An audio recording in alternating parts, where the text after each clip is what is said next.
Okay, I'll call to order the Green Mountain Care Board's hearing of December 9th, 2024. We have one substantive presentation today, which is an AHEAD model update, which will be presented by AHS and Michelle Degree. Before we turn to that, we have minutes from December 4th, which I move to approve. Second. All in favor of approval, say aye. Aye. Aye. Aye. And the minutes are approved. We do not have an executive director's report today, so I'll turn it over to Michelle Degree, our Health Policy Project Director, and Ms. Pat Jones, the Project and Operations Director from DEVA. Thank you, Chair Foster. Pat, I'm going to get my slides up. I believe you're going to kick us off, so let me share my screen. Cool. Can you confirm you're able to see that? Yes, thank you. Yes. Thank you. And just let me know when you'd like me to advance. You can go ahead and advance. Let's dive right in. And thank you, Chair Foster and Michelle, for kicking us off. So today we want to give an update on the AHEAD model, and it's a very substantive update. We have posted what is called the term sheet on the AHS and GMCB websites. And so we will be spending time today really delving into what the term sheet is and what is in that term sheet. But I'd like to start just by providing some background.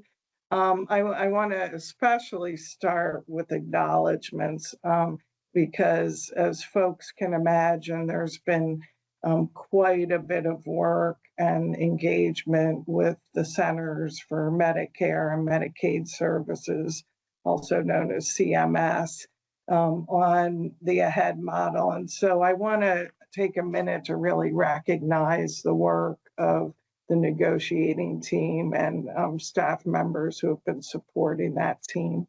So from the Green Mountain Care Board, Board Member Robin Lunge and Board Member David Merman have been delegated the responsibility for serving on the negotiating team. So many thanks to them, and also Michelle Degree, who has provided many hours of staff time and expertise in the negotiating process. And then from AHS, our secretary, Jenny Samuelson, is on the negotiating team. Our healthcare reform director, Brendan Krause, who couldn't be here today, so I'm pinch hitting here for him. Administrative Services Director, Fran Hodgins, our Health Services researcher, Jeff Batista, and then most recently, our new Deputy Healthcare Reform Director, Sarah Rosenblum. So many thanks to all those people and others as well. It's been quite a team effort as we have worked through this process. So next slide. So a little bit of background and context here. So I think most people know that really before we even applied for the AHEAD model back in March, we were working together with multiple stakeholders through the healthcare reform work group and a number of subgroups on issues that are really facing Vermont's healthcare system. So beginning in the summer of 2022, there was a short-term provider stability subgroup that was established, and that group really developed about 22 recommendations related to workforce, system flow, revenue, and regulation. And the goal there was really to improve short-term provider stability, and a number of initiatives came out of that work. And then in the fall of that year, we really started looking at different models, partly in response to Act 167 from the legislature, but really started looking at a framework for discussions on a future multi-payer model. So that work was ongoing. And then in February of 23, there were two technical subgroups that were established. One was to look at how we might design a Vermont-specific hospital global budget methodology. Hospital global budgets are one of the components of the AHEAD model. And so we did some really deep work on that. And Robin Lunge actually chaired that group. And then we also had a subgroup that looked at Medicare waivers. What were some of the waivers of payment regulations that could for Medicare that could actually improve care delivery? And so that subgroup came up with a number of recommendations as well. And all the while, we were engaging in regular discussions with CMS so that we could learn more about the AHEAD model and, in fact, provide some input on the model. Next slide. So in July of 2024, Vermont got notice that we had been accepted into the AHEAD model on the basis of our March application. And so at that point, the agency and the Green Mountain Care Board began jointly negotiating with CMS on the terms of a potential state agreement for the AHEAD model. Vermont was accepted into cohort 1, meaning that we could begin as soon as January of 2026. One other state was accepted into cohort 1, and that was Maryland. Maryland has signed its state agreement. It was signed on November 1st, and it's publicly available. You can see the link there. Since then, other states have been accepted into cohort 2, Connecticut and Hawaii in particular.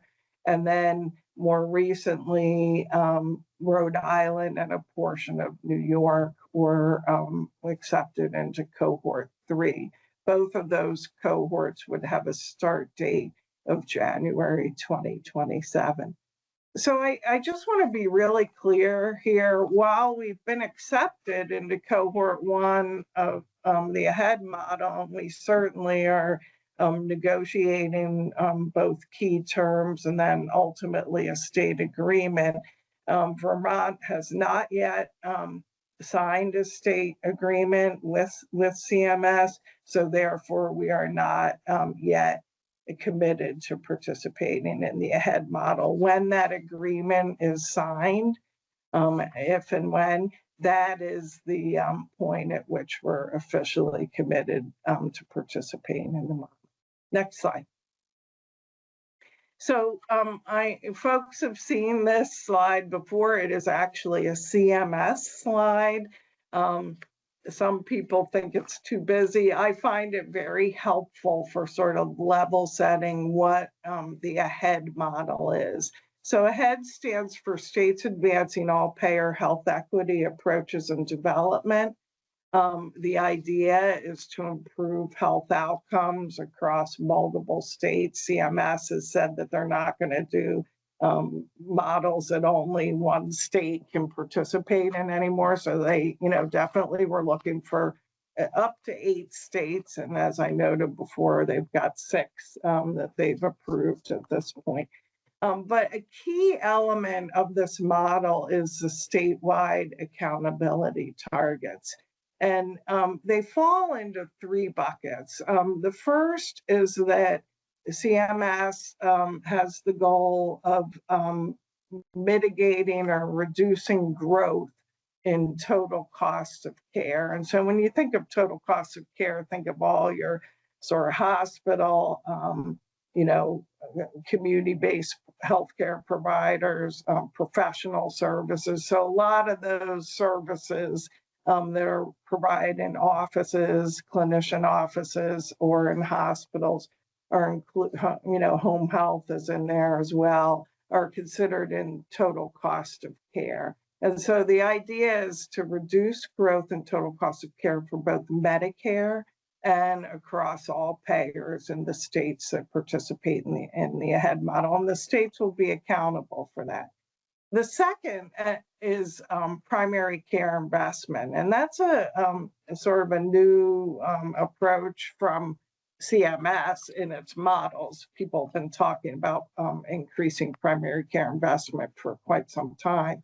But the idea here is to increase that investment both in Medicare and across all payers as well.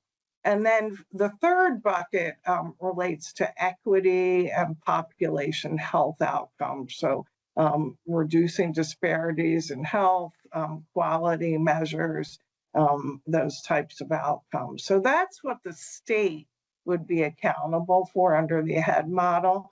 And then the components to help support that include hospital global budgets, which I mentioned already, a different way of paying for hospital care that's really based on historical revenue with some adjustments.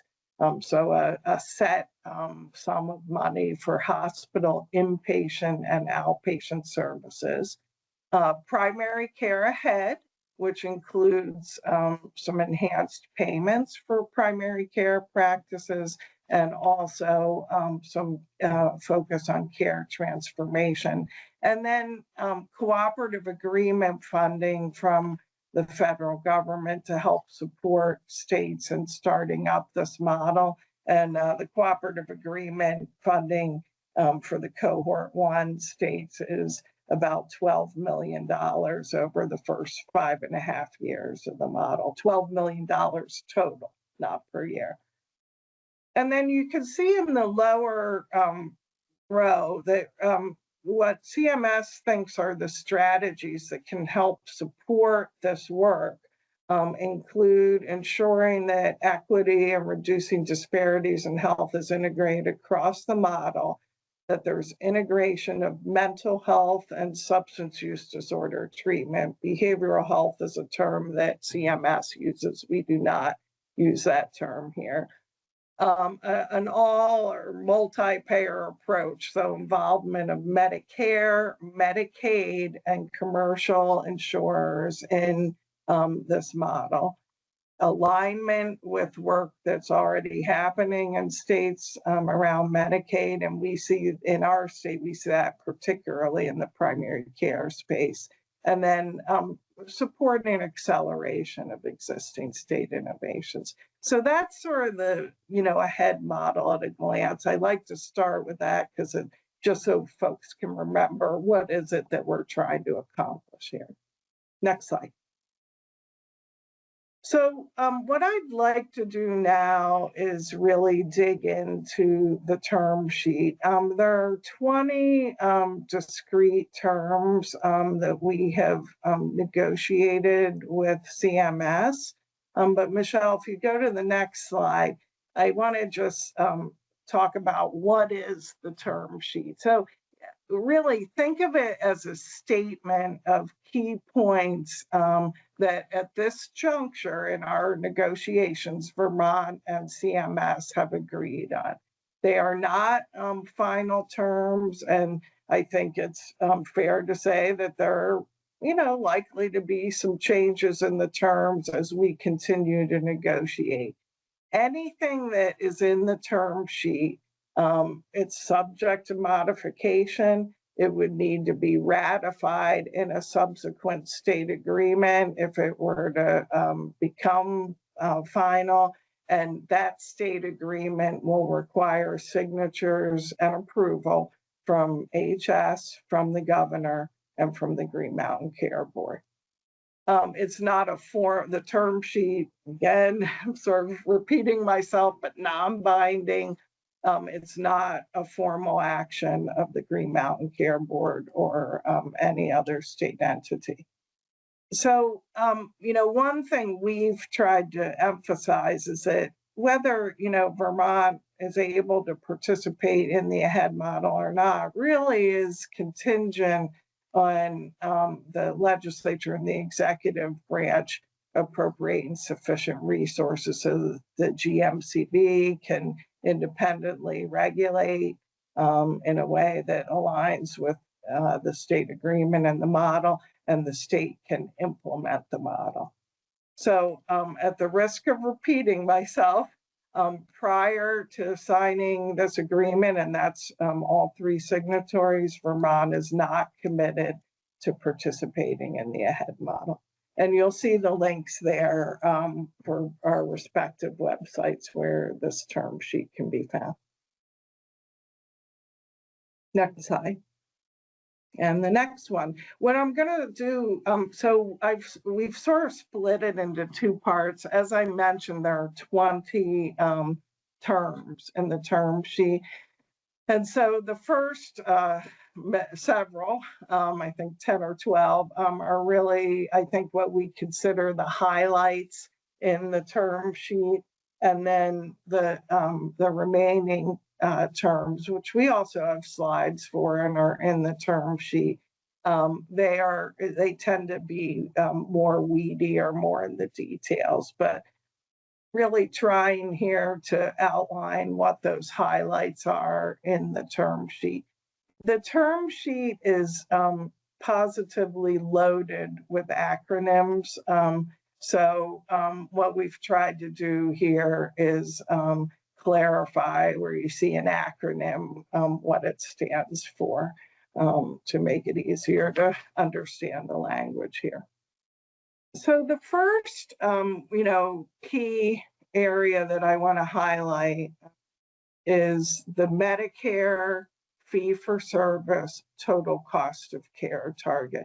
So as I had mentioned on the CMS slide, the state will be accountable for moderating growth in total cost of care for both Medicare and for all payers. And so this speaks directly, obviously in agreement with Medicare. They're most interested in the Medicare targets, but they're also very keenly interested in the all payer targets as well.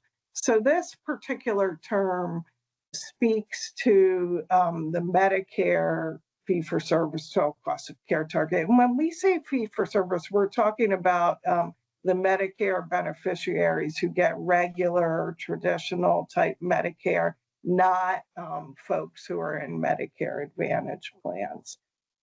So this term speaks to how we would set the historic benchmark for that total cost of care. So it's that starting point that we then work from and have to see reduced growth. So we are the CMS allowed states to consider up to 3 baseline years. We have decided that it would be best for Vermont to use the 2023 baseline year and weight that at 100%. So that will be the basis. The baseline expenditure, in addition, will include not what we call non-claims-based payments. So, CMS will look at what the claims are showing, but also we want to include savings that we've seen from the Vermont all-payer model and other models, and then advanced shared savings payments that we've received under the current model. That includes payments for the blueprint, both for primary care practices and community health teams, and for the support and services at home program. So there's additional funding that goes into that baseline for Vermont. The baseline will then be trended forward, for inflation and other factors from year to year. So it doesn't just start at one level and stay there. That last sentence is a bit of a detail, but there was some urinary catheter fraud, not in Vermont, but nationally, and some Vermonters received care from some of those providers. And so they are not counting those payments in the baseline. It's not a ton of money, but it is something that CMS wanted to make sure it was in the term. So just to give people a sense of what the 2023 per beneficiary, so per Medicare fee-for-service beneficiary per year would be, it is, the calculation has been $12,040 per beneficiary per year. So that's the total cost of care target. Next slide. For primary care, I had mentioned earlier that the CMS has said that they will make additional payments to primary care practices that agree to participate in the AHEAD model. They call it an enhanced primary care payment, another acronym, EPCP. The average, and this will be for participating practices and for the Medicare fee-for-service beneficiaries that are attributed to those participating practices. So CMS has said that they will provide an average of $17 per beneficiary per month to participating practices. There's some adjustments that can be made around like risk adjustment and quality results and that type of thing. But in no case would that amount go below $15 per beneficiary per month, and it would not go above $21 per beneficiary per month. So the range is 15 to 21 with an average of 17. And that's for the first performance year. The EPCP will then be adjusted for inflation each year beginning in performance year 2.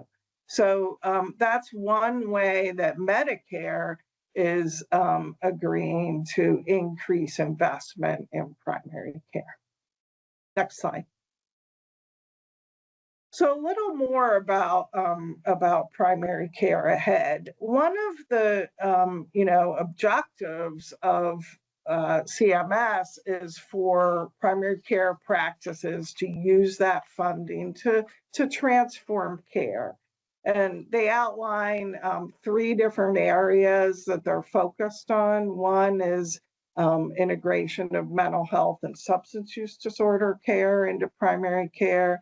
Another is screening for and addressing health-related social needs for the people who receive care at the practice. And then a third is coordination of care, and they really focus there on coordination between primary and specialty care. Vermont's Blueprint for Health program really is sort of ahead of the curve on those areas. And so it was really important to us as we were working with CMS on this model that that additional requirements not be layered on top of what practices already agree to do as part of the Blueprint for Health. And by far the bulk of our primary care practices participate in the Blueprint. It's a multi-payer model, so it's supported by commercial insurers as well as Medicare through our current all-payer model, and then Medicaid as well. It includes resources for integrating mental health and substance use disorder treatment. There are community health teams that help coordinate care. Screening for health-related social needs is all a part of the Blueprint for Health. And so it was really important to us. We've heard from primary care about administrative burden. It was really important for us not to have this be additional burden. And so there's a statement in the term sheet that actually says that the Blueprint is expected to meet the care transformation requirements in primary care AHEAD. And further, CMS has said that they, if they want reporting from practices, they will repurpose what the practices and health service areas already report to the state under the blueprint for the purposes of primary care ahead reporting. So that was really important to us, and those statements are in the term sheet. They want to make sure that specialty care, that coordination with specialty care continues to evolve. And so you'll see that last sentence there that says by the fourth performance year, the state will make sure that the blueprints care transformation requirements are evolving. And part of that is to align, this will come up later, but one nuance in Vermont's agreement is that there is an expectation that we have what we call investment and access targets. So we've heard a lot about concerns with access to care. And so CMS just wants to make sure that what happens in the blueprint care transformation aligns with what is happening with targets for access and investment. And I'll get into that in a little more detail in a couple of slides. So that's care transformation requirements. Bottom line, very, very much aligned with the what's happening in the blueprint for health. Thanks, Michelle. Next slide. And then finally, relating to primary care, I had mentioned in the CMS slide that there is a primary care investment target, which is something new to us. Our current model doesn't have that. And again, there's a Medicare fee-for-service goal to increase investment in primary care. And then the expectation is that the state will set an all-payer primary care investment target too. And so CMS has a particular way of measuring their primary care investment. And so by their measure, our current calculation is that 4.47% of Vermont's total cost of care expenditures are devoted to primary care. And so the goal would be that by the end of performance year 9, that would be increased on the Medicare side to 5.17%. And there will be interim targets established along the way. And again, there will be a separate target for the all-payer primary care investment as well. So that's a notable accountability in this model. Next slide.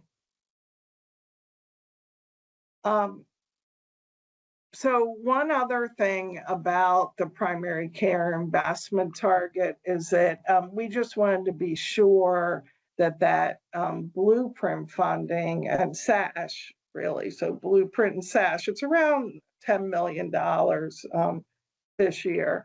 That is, so CMS is currently giving us that funding to cover Medicare's share of the blueprint. And really, SASH is almost totally funded by Medicare because it's a program for Medicare beneficiaries.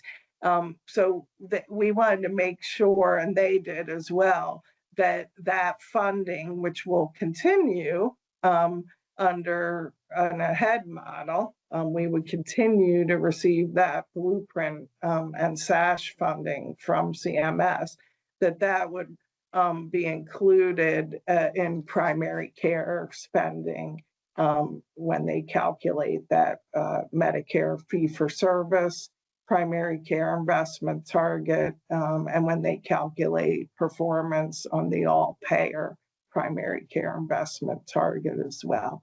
So just, codifying that would be included in that calculation. Next slide, because that's unique to Vermont. Other states don't have that blueprint and SASH funding. Okay, so that I think that covers much of the primary care part of the term sheet. What I'd like to turn to next is the hospital global budget calculations. And so states in the AHEAD model have two options. They can either go with a hospital global budget methodology that CMS designs, and they're on, I think, version 2 and are about to release version 3 of their hospital global budget methodology. Or states can design their own hospital global budget methodology that would be applied under the AHEAD model. And I had mentioned earlier in one of my first slides that we did have a subgroup that met, oh gosh, Robin probably knows by heart, but I would say 16 times, maybe, 2-hour meetings, very detailed meetings to outline what a state hospital global budget methodology might look like if we were to go with our own design, or if we were to augment CMS's design, therefore making it our own. So one of the elements that we think is important, and that CMS does too, is that there be an incentive in the hospital global budgets to support hospitals in early participation, because there will be definitely some investment that would be needed in care management, care transformation operations, and so forth. So CMS has a 1% incentive in their model. We actually felt like that it was a good idea and that we wanted to help a little bit with that. So we have asked to establish what we're calling a hospital global budget operations incentive, so HGBOI. And what we have looked at in the term sheet is an upward adjustment of no less than 2% for a hospital and up to 3%. We have some very small hospitals, so we felt like that range of 2 to 3% made sense. So for hospitals that are your prospective payment system hospitals, your larger hospitals, CMS is saying that this transformation incentive will be available for the first 3 performance years. So those hospitals would get no more than 3 years. Our larger hospitals, the way that we've constructed it, they joined in performance year 1, they'd get 3 years of incentive. If they joined in 2, they'd only get 2. If they joined in 3, they'd only get 1 year. And so that's the way we would construct it for those larger hospitals. For critical access hospitals, who, we really want to make sure, should they join the model, that they're adequately supported. CMS has agreed that if critical access hospitals join at any point before performance year 5, they would be eligible for that incentive for the first 3 years that they participate. So it actually adds some additional length of time and support in critical access hospitals making that decision on participation. Next slide. So another really important opportunity in the AHEAD model for Vermont is what we are calling an Equity, Access, and Transformation Fund. And so the objective here is that we know that there are challenges in Vermont in terms of affordability, in terms of equity, in terms of access to care, and that goes across the care continuum. It's beyond, hospital care. And so CMS has agreed that Vermont can and will establish what we are calling an Equity Access and Statewide Transformation Fund, or the EAST Fund, for Vermont health and community service providers. It can be funded by hospital revenue that comes in through that hospital global budget. It would be directed by the Green Mountain Care Board under, the hospital budget setting authority that the board has. And also the CMS would look to us to describe the process in the Vermont designed hospital global budget methodology. And so it's a real opportunity, and it could in fact be substantial funding that would allow us to really invest in healthcare and community-based care in Vermont across that care continuum. There's some requirements. The first is that we would need to meet those total cost of care savings targets that we've mentioned as an accountability. And there would also have to be a certain amount of hospital participation that we would see in the model as well. And we'll get to that in a minute. These terms are out of order from what they are in the term sheet for flow purposes. So just keep that in mind as you look at the slides. Folks who look at the term sheet will see the actual order of that. And then the state will be required to establish we have our statewide accountability targets. So any activities that are supported by the fund need to support those. They need to support the goals of the AHEAD model. They need to be consistent with Vermont law. And you'll see that the state will be accountable for not only the population health and equity targets that I talked about in the CMS slide, but we're also going to be required, starting in performance year 4, to establish investment and access targets as well. And so that'll be a key focus for this EAST Fund allocation. So next slide.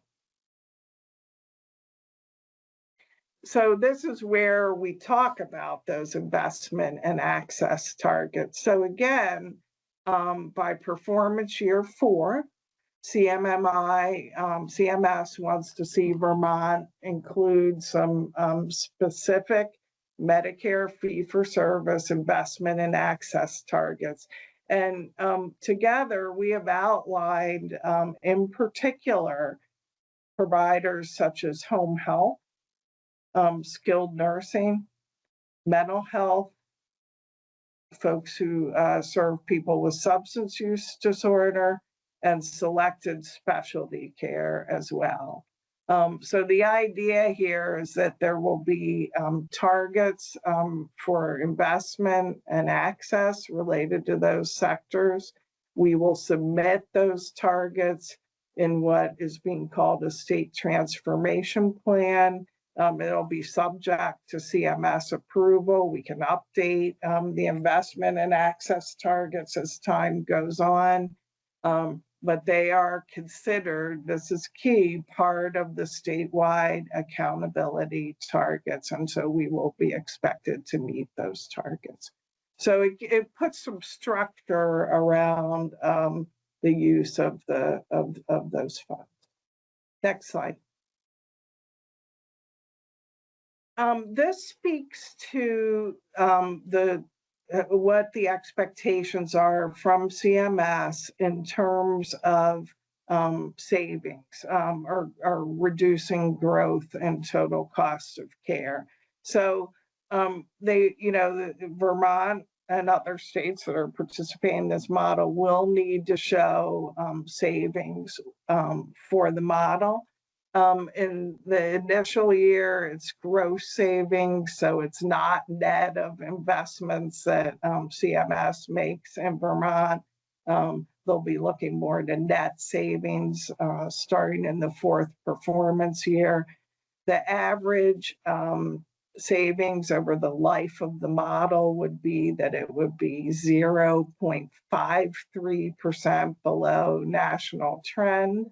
And that annually, that would translate into a savings of 0.1% below the trend. That would be a constant. The way that we've written it into the term sheet is that it would be a constant 0.1% for each year of the model.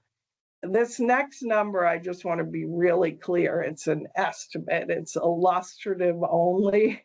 But based on current assumptions, the estimate from CMS is that the savings would be just under 80 million, so about 79.7 million over 9 performance years, so across the entire length of the model. But again, these are illustrative, they're based on assumptions.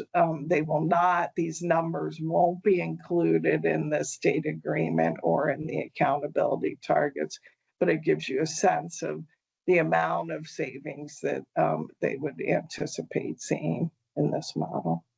Next slide.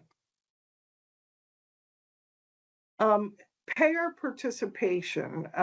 Here, the HEAD model in general requires that there be hospital global budgets for commercial payers, and that at least one commercial payer, and that could be a health plan, a self-insured plan, it could be an entire book of business, could be, for that matter, I suppose, a Medicare Advantage plan, which are considered commercial payers, but at least one payer would have to participate by performance year 2 and in each subsequent year of the model. That's the requirement for all states in the AHEAD model.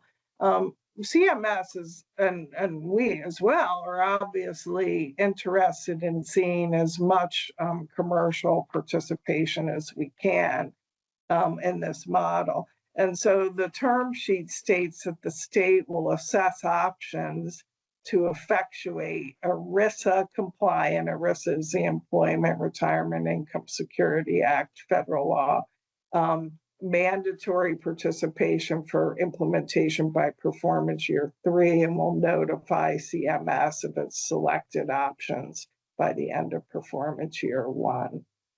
So there's, there's quite a bit of, work to do on what the state could have as options. And so that's an analysis that CMS would like to see and is in the term sheet.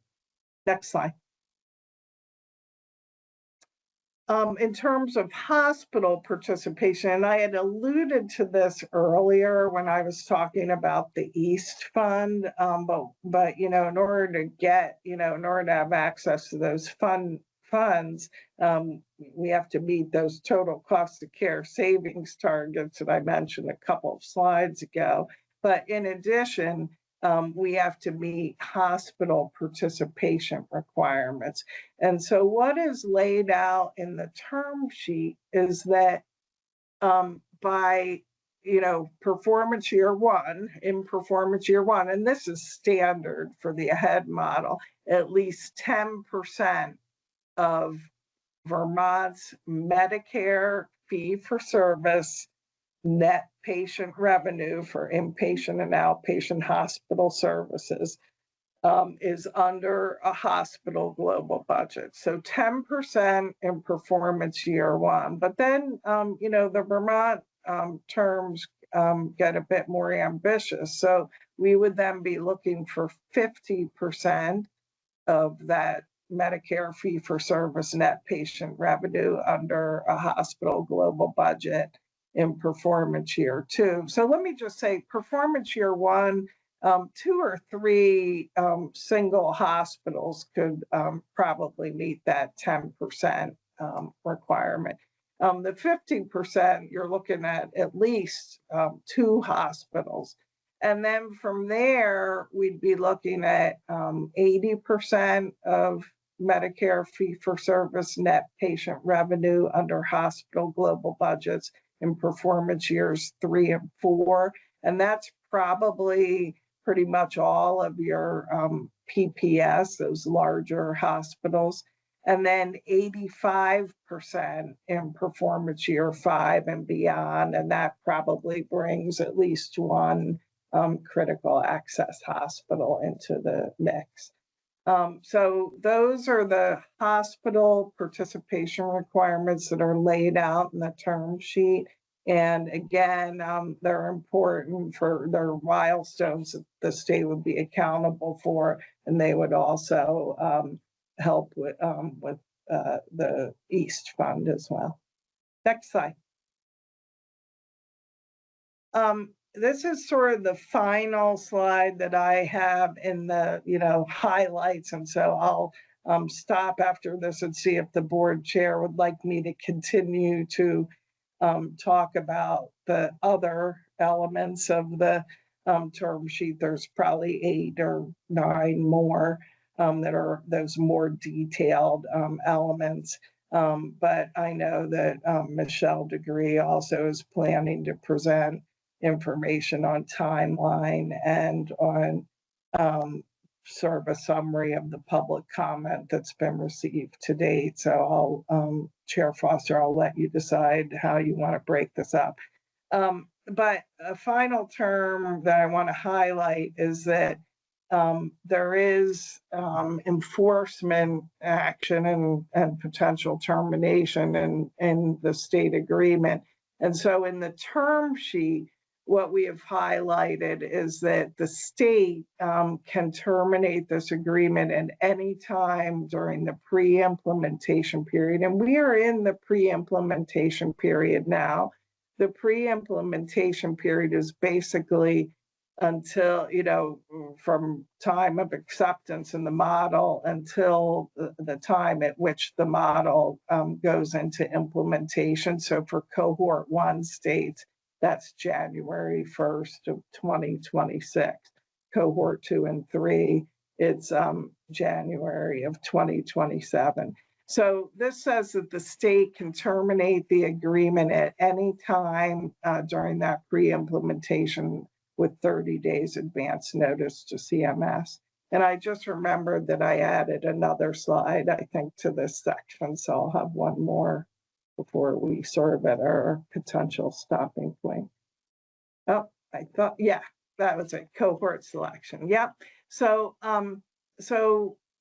the state is looking at, there's benefits to participating in cohort 1, there's challenges. And so the state is really evaluating the model for participation in cohort 1. It's possible that we could elect to move to cohort 2. That's not without its own set of challenges. But what this says is that prior to executing the state agreement or April 1st of 25, whichever comes first, we have to make a decision on cohort 1, cohort 2. So just wanted to highlight that as well. So that is somewhat of a natural stopping point here. As I said, there are some more detailed terms that I'm happy to go through before turning it over to Michelle, but would just like to check in and see what the wishes of the chair are. Thank you very much. I think it makes sense to keep going. I think some of these will be relevant to, I don't want board members asking questions that will be answered in this. And I think I saw a couple that could be. So let's keep going. Thank you. Okay, sounds great. All right, so next slide.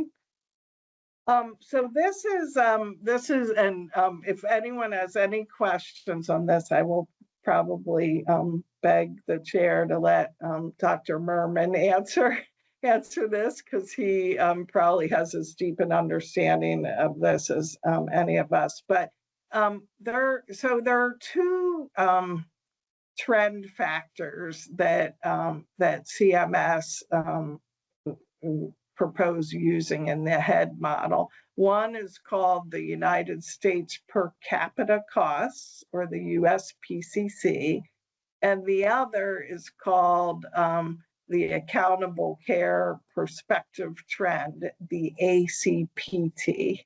We had quite a bit of discussion on whether we wanted to use just the USPCC. It's one that's a little more familiar to folks, or whether we wanted CMS was asking for requiring a weighted average of the two. And after a lot of discussion and deliberation, we felt that it made more sense to use the weighted average that CMS is recommending of those two trend factors. Next slide.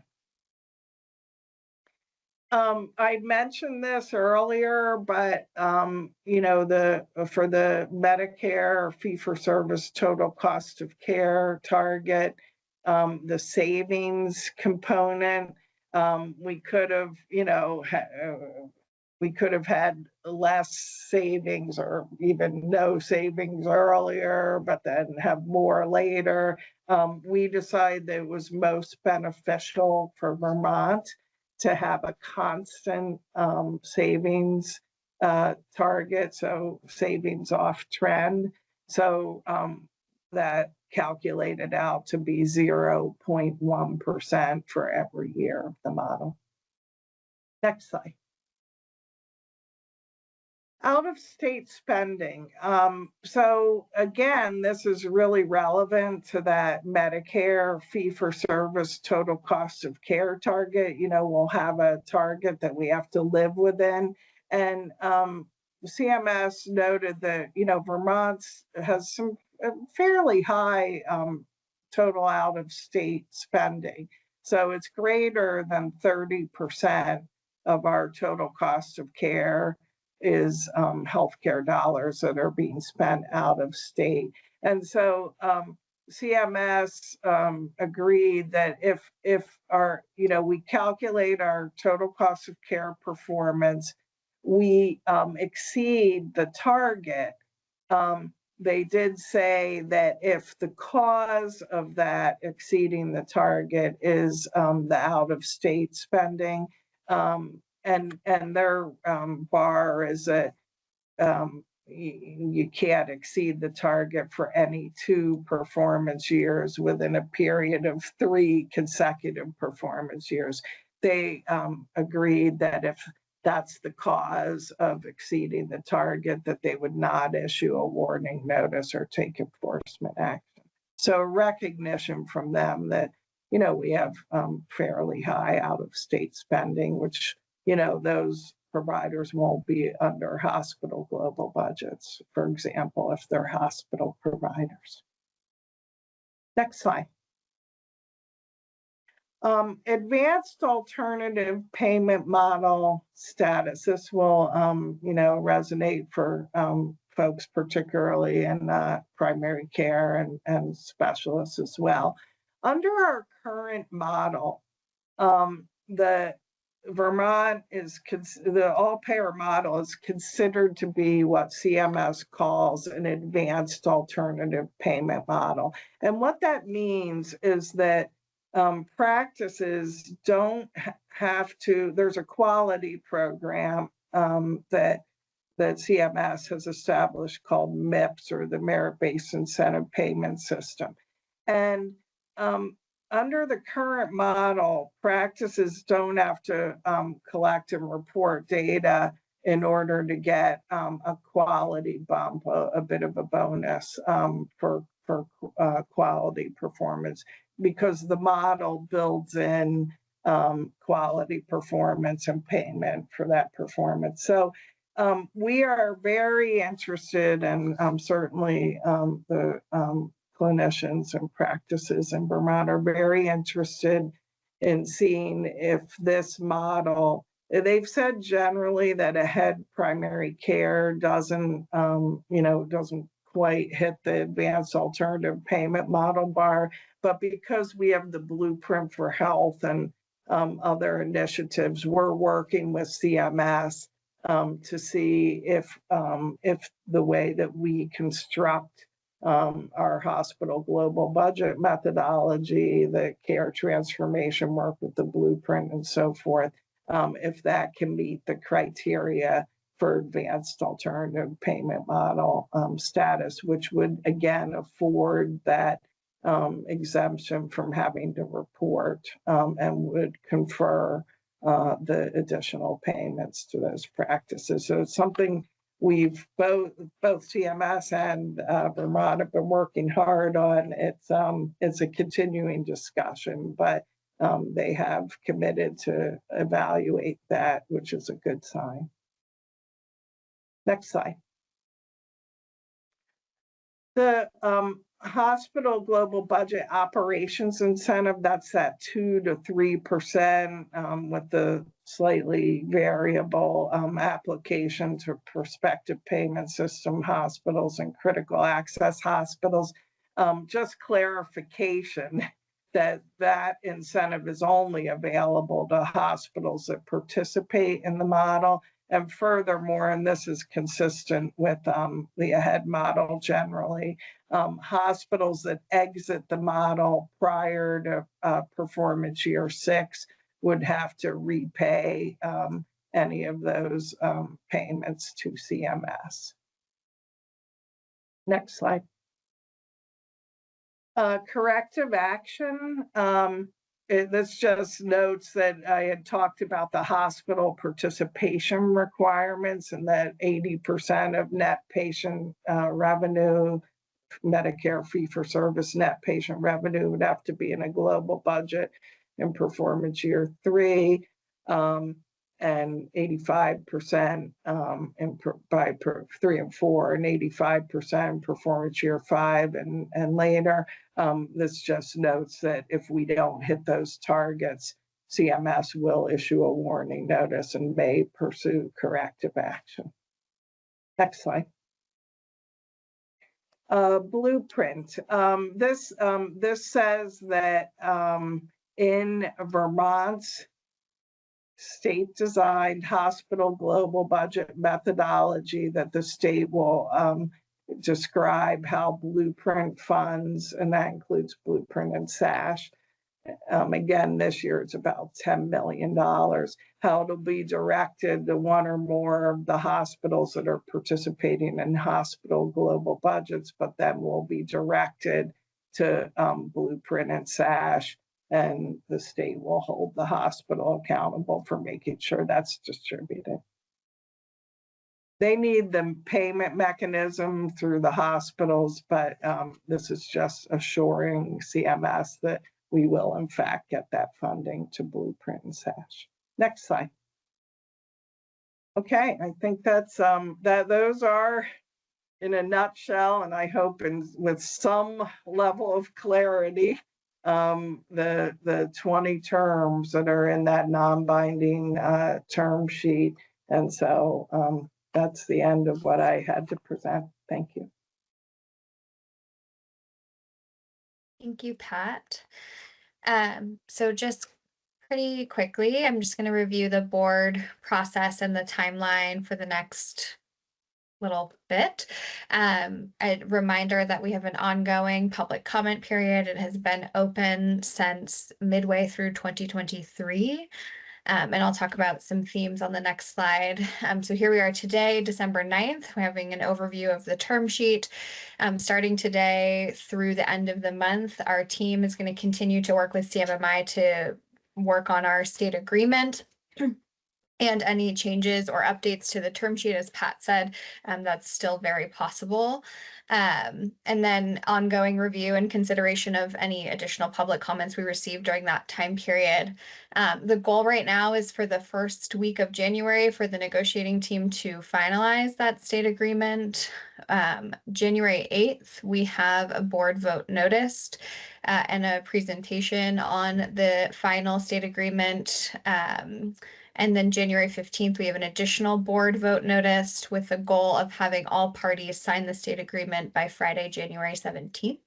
I know that that is a pretty fast and accelerated timeline, but just wanted to lay that out here. Quickly, just talking about public comment. So again, we've had this open since 2023. That's a direct link to the public comments that we've received on our website. We've received 23 written public comments to date. Obviously, there have been public comments made in board presentations. I just wanted to highlight a couple of overarching themes. One of the main ones is funding for primary care. There have been a few comments related to access and affordability concerns, both in primary care and in the mental health and substance use disorder care space. A handful of, I'll call them analytic requests, but sort of more detailed analyses. So cost benefit analyses of participation. What are the true sort of fee for service counterfactuals here? So not participating, what would that look like? And some requests for analyses on reference-based pricing. Overarching theme of administrative burden goes back to what Pat was talking about with the AAPM status exemption, and then a handful of comments around voluntary and mandatory participation. And those are actually our additional slides for backup, just in case we need them. So with that, I will turn it back to you, Mr. Chair. Thank you. I'll just open it to the board for questions and comments.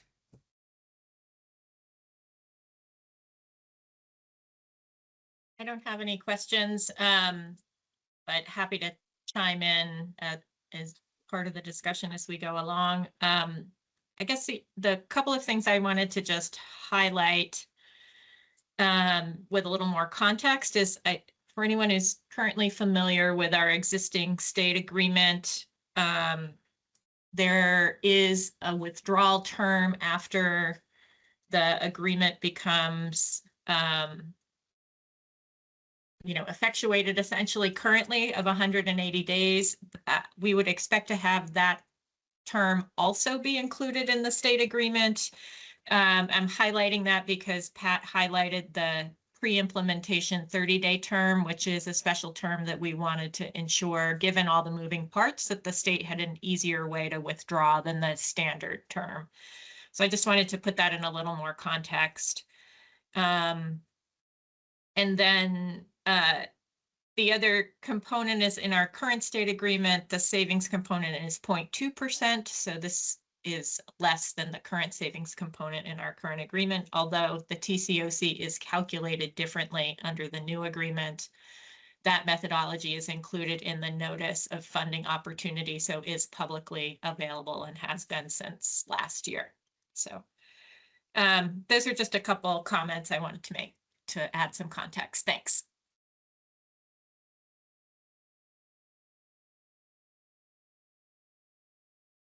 Yeah, I have a couple comments and several comments and questions, actually. Thanks, Pat, for the presentation again and working together on this over what seems like quite a long period of time now.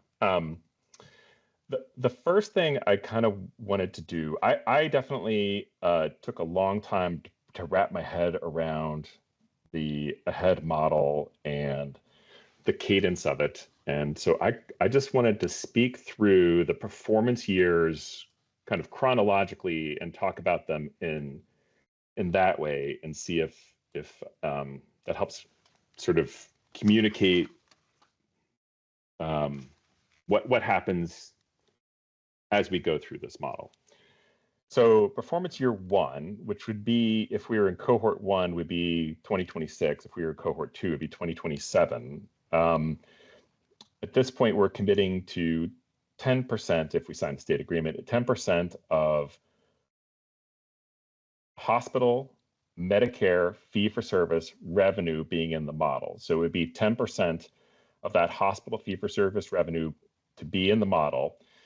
That's 10% of the 100%, meaning all of the revenue in the state, not all of the revenue that's out of the state as well, because it's somewhere around 40% of our spending is out of state. So of the in-state hospital-based revenue 10% would be in. So that could be one of three hospitals. It could be Rutland, CVMC, or UVM.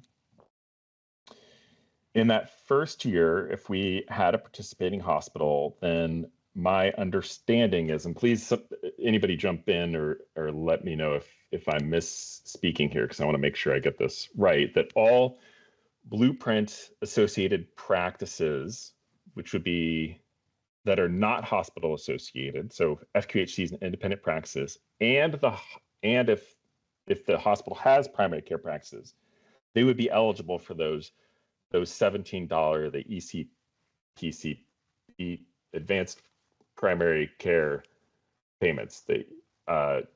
So it's $17 per beneficiary per month for fee-for-service beneficiaries that are attributed to those practices. So that means that, all the FQHCs are basically Blueprint associated. Most of the independent practices are Blueprint associated. So if they have Medicare fee-for-service beneficiaries, they get a $17 payment per month on average for those beneficiaries. And I can never quite remember how the average works out, but it's I think somewhat related to, Pat, maybe you could, the complexity of the patient, their HCC scoring or something. I'm not, yeah, okay.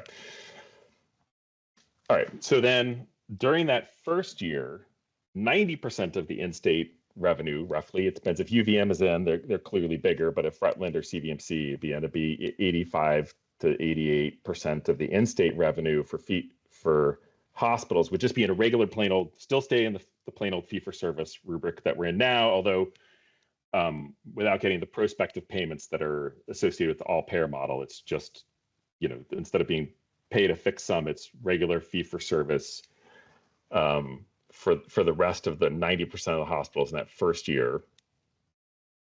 So I guess the question that I had, and I think, Pat, you spoke with this, and I've struggled with where we landed on this, and I think I remember now, is that we don't have clear defined pathway that hospitals and providers are exempt from MIPS at this point in that first year. But if and I don't think we even know that if we had 10% of hospitals in, I would assume that the 90% of hospitals that are not in, and 90% of revenues not in, would not be exempt from MIPS.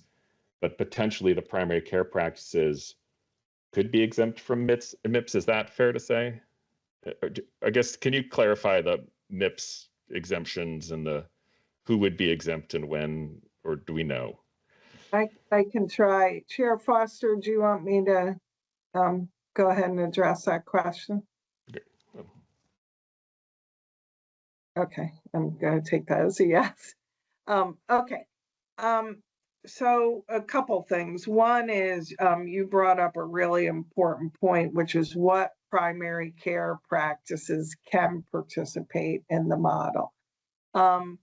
So the way AHEAD is set up is that hospital-owned practices can participate only if their hospital is participating as in the hospital global budget part of the model, except, and this is relevant for Vermont, CMS did agree that rural health clinics, and we have a number of rural health clinics that are owned by hospitals. Rural health clinics can participate in primary care AHEAD regardless of whether their hospital is participating or not. And then in addition, as you said, at federally qualified health centers can participate, and independent practices can participate. The only requirement for those practices to participate is that they have to be participating in the state's Medicaid advanced primary care model. And in the case of Vermont, that's the Blueprint for Health. And virtually all practices, primary care practices in the state, participate in the Blueprint. So, little nuance there around the rural health clinics. They can participate regardless, but for other hospital-owned practices, their hospital would have to participate. In terms of MIPS, the MIPS exemption, it gets pretty the discussions we've been having have gotten pretty complicated pretty fast. But what CMS would be looking for, and we have, I sort of want to call out, we have a primary care work group that's included some clinicians as well as, leaders and the associations that represent them. And they've been incredibly helpful as part of this discussion. But what CMS is looking for is some kind of care relationship between a practice and a hospital. So it doesn't have to be that they're owned by the hospital. It doesn't, it may not even mean that their hospital and their health service areas participate if there's some kind of a care relationship with a hospital that is participating. And, so we've put forth a proposal to CMS to that point that, has we think a reasonable but broad, description of what a care relationship might look like. And, just because of, I think, bandwidth, they have it, they've looked at it, they know what we're striving for here, and we're just awaiting to hear what their thoughts are on Okay, that. so it'd be related to the hospital's participation. Yeah, but Yep, it doesn't okay. necessarily have to be their hospital. That's the Yep. point I'm trying to make. Yeah, because you know how, you know better than anybody how things work. How people work from different health service areas. Sometimes the care is the care relationship is not necessarily between the provider and their home health service area hospital. So Great. All right, and then additionally in performance year 1, all commercial revenue stays in its current form. Fee for service, revenue caps, price growth caps, however the guidance works out for that year, but no commercial payers in performance year 1. So I think that practically speaking, that's true. Nothing says they couldn't start participating sooner, but we'd have to develop a methodology and so forth. So yeah. So in performance year 1, I think we could expect basically, a little under 90%, unless UVM was the hospital a little under 90% of the hospital-based Medicare fee-for-service revenue in the state to be in fee-for-service. Performance year 2, which would be calendar year, because Medicare is on calendar year, 27-28, we go up to 50%. So we're in 10% in year 1, 50% in year 2. Pat talked about this. That would mean basically every hospital but UVM or UVM and a couple other hospitals could get to 50% revenue. And then we need to have one commercial payer in the second year. So 27 or 28, we'd have one commercial payer plan in, which, as Pat mentioned, could be, it seems pretty flexible from the standpoint that it could be, one self-insured plan could be in under a global budget. It's sort of a commercial pilot concept. But then in 28 and 29, performance year 3, 28 if for cohort 1, 29 if for cohort 2, we get 80% goes in under Medicare fee-for-service revenue, A and B, not professionals, A and B, in a head. So basically, that would be every hospital but the critical access hospitals, or there could be some other combination if a bunch of critical access hospitals wanted to go in and a PPS hospital didn't want to or whatnot. But that's pretty much where we are in 3. And this would be a big year for the Green Mountain Care Board, because this would be the first year that the commercial budget, the global budget would be implemented. So like in 2028, 2029, we're putting, 29, yes, 28, 29, we're putting in the first year of the broader commercial global budget methodology. And then in 29, 30, we're still at 80%. So we're kind of level in that amount, but I imagine, that developing and implementing a big, broad commercial global budget methodology will take some tweaks. I would think we would see tweaks going on probably yearly as that occurs in Maryland. They're continuously trying to modify their methodology in order to, get the outcome everybody wants, or that's desired. Maybe not everybody. And then in 2930, it looks like we also submit the state transformation plans, and the statewide investment and access targets are submitted and need to be approved in that time frame. And then you're in 30 or 31, performance year 5 is when 1 or 2 critical access hospitals can come in if they aren't already in. Others can come in too. But I felt like I wanted to sort of talk through the sequence of that and just make sure that I think while it kind of only sits in one of the terms, or 2 of the terms, that's really combining the payers and the hospitals. To me, that's a huge part of our relationship with this model on the Green Mountain Care Board. All right, so Pat, there was a mention, I don't know if Secretary Samuelson's here, on Friday at HROC that there was a mention that there had been some modeling done of various contingencies within for ahead, and I was wondering if you're referring, as you know, I've done a bunch of work trying to come up with estimates for the Medicare TCOC and the fee-for-service counterfactual, but do you know if there's other modeling that's been done to evaluate the risks, the benefits, the contingencies regarding the ahead model, and if this could be shared with the board? Maybe I've seen some of it and didn't realize that it was that. You mean quantitative modeling?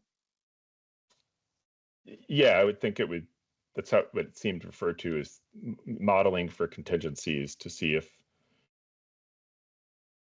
how are the various ways this could play out with risks or benefits. I know we've done some work around, considerations, sort of risks, benefits. We've modeled what we think the funding could be that would be coming in. We have some estimates of what we think primary care funding might look like. We have estimates of what the Blueprint and SASH funding might look like. We have, estimates of what the maximum might be for that East fund. So, I think there have been some, and they're estimates, I want to be clear. Some are maybe grounded more in current model experience than others. But, so we've done definitely done some work around that. I know your contractor had been doing some modeling work as well. So, I think we're trying to get a sense of what this means for Vermont as much as we can, given that any calculation we do invariably includes some assumptions. If the chair is willing, I would, I'm one person who's been part of a team effort. But if the chair is willing and others want to weigh in on that, I'd be grateful. So. I have no problem if there's anyone else that has any thoughts or opinions on this issue. And I would just say it's something that I think we're all still thinking about and looking at as well. It's pretty dynamic negotiation and analysis. And so there probably are additional things we can all think about and look at.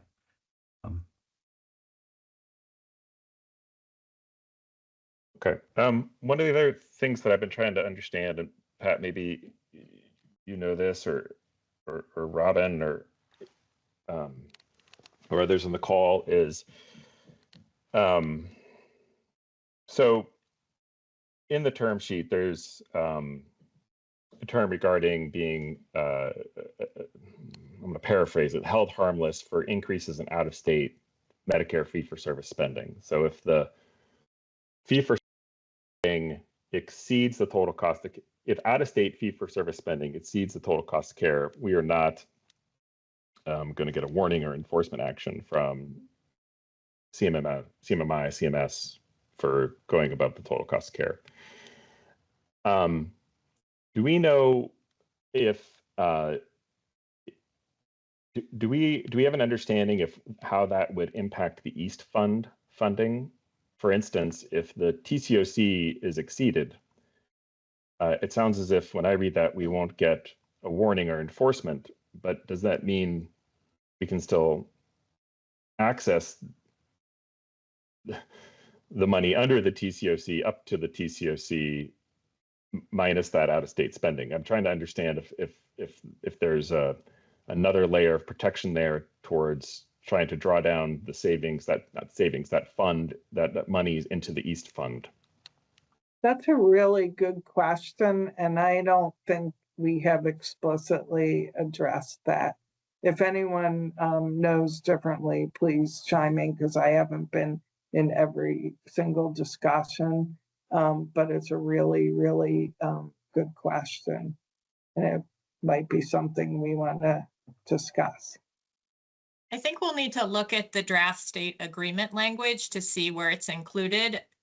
If it's included in the enforcement section as a hold harmless from the warning notice, I would say it does not impact the ability to draw down the East Fund, because it would be like you've exceeded the TCOC 2 out of 3 years. But when we redo the math without out-of-state spending, we see that was the out-of-state spending was driving some of that. Therefore, we're not going to ding you. But I think there would have to be something explicit in the East Fund language to protect against that, because technically we would have exceeded the TCOC. Okay. But, the other thing that we really need to look at the language and the cross references and that kind of thing. Yeah. The other thing that I was thinking about with out-of-state spending is, so if in a global budget we cap a hospital's revenue and we're being held harmless for out-of-state spending increases, well, one could see that a hospital may cut services to make their budget work, and then the patients could then seek those services out of state. So by capping our hospitals' revenue potential and uncapping out of state, we could just sort of just push that access out of state. So I was just trying to figure out, when rereading this over the last few days, I couldn't find any, but I don't know if anybody on the call can see incentives within this model as we've written it to avoid shifting care out of Vermont.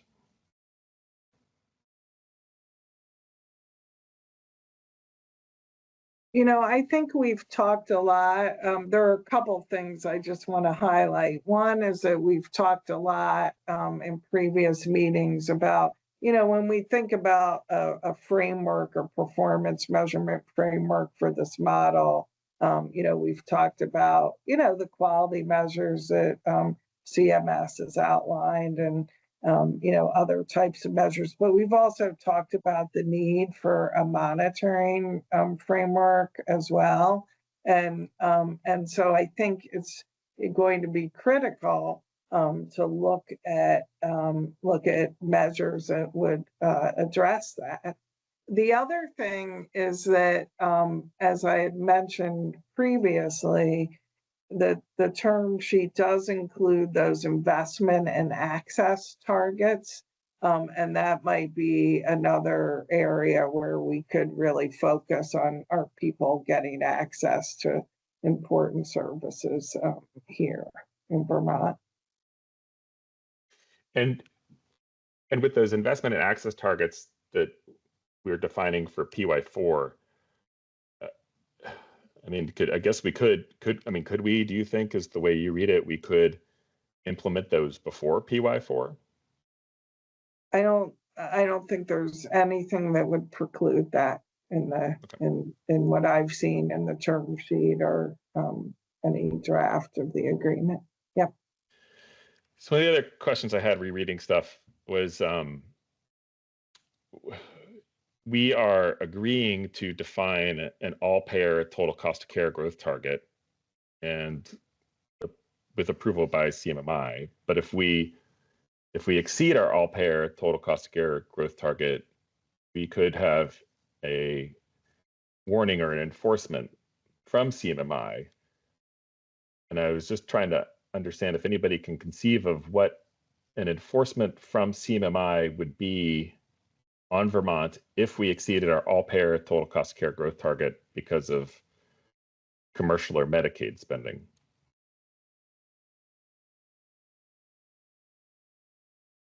I'll just chime in. I think the Medicaid spending's a little more complicated because they're separate. They're not called total cost of care, but the global commitment waiver will have budget neutrality provisions. So I think that's a more complicated answer that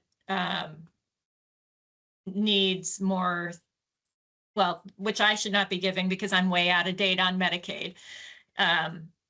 So I would say that I think with Medicaid, there's probably a complicated dance between CMMI and CMCS and the state Medicaid agency there.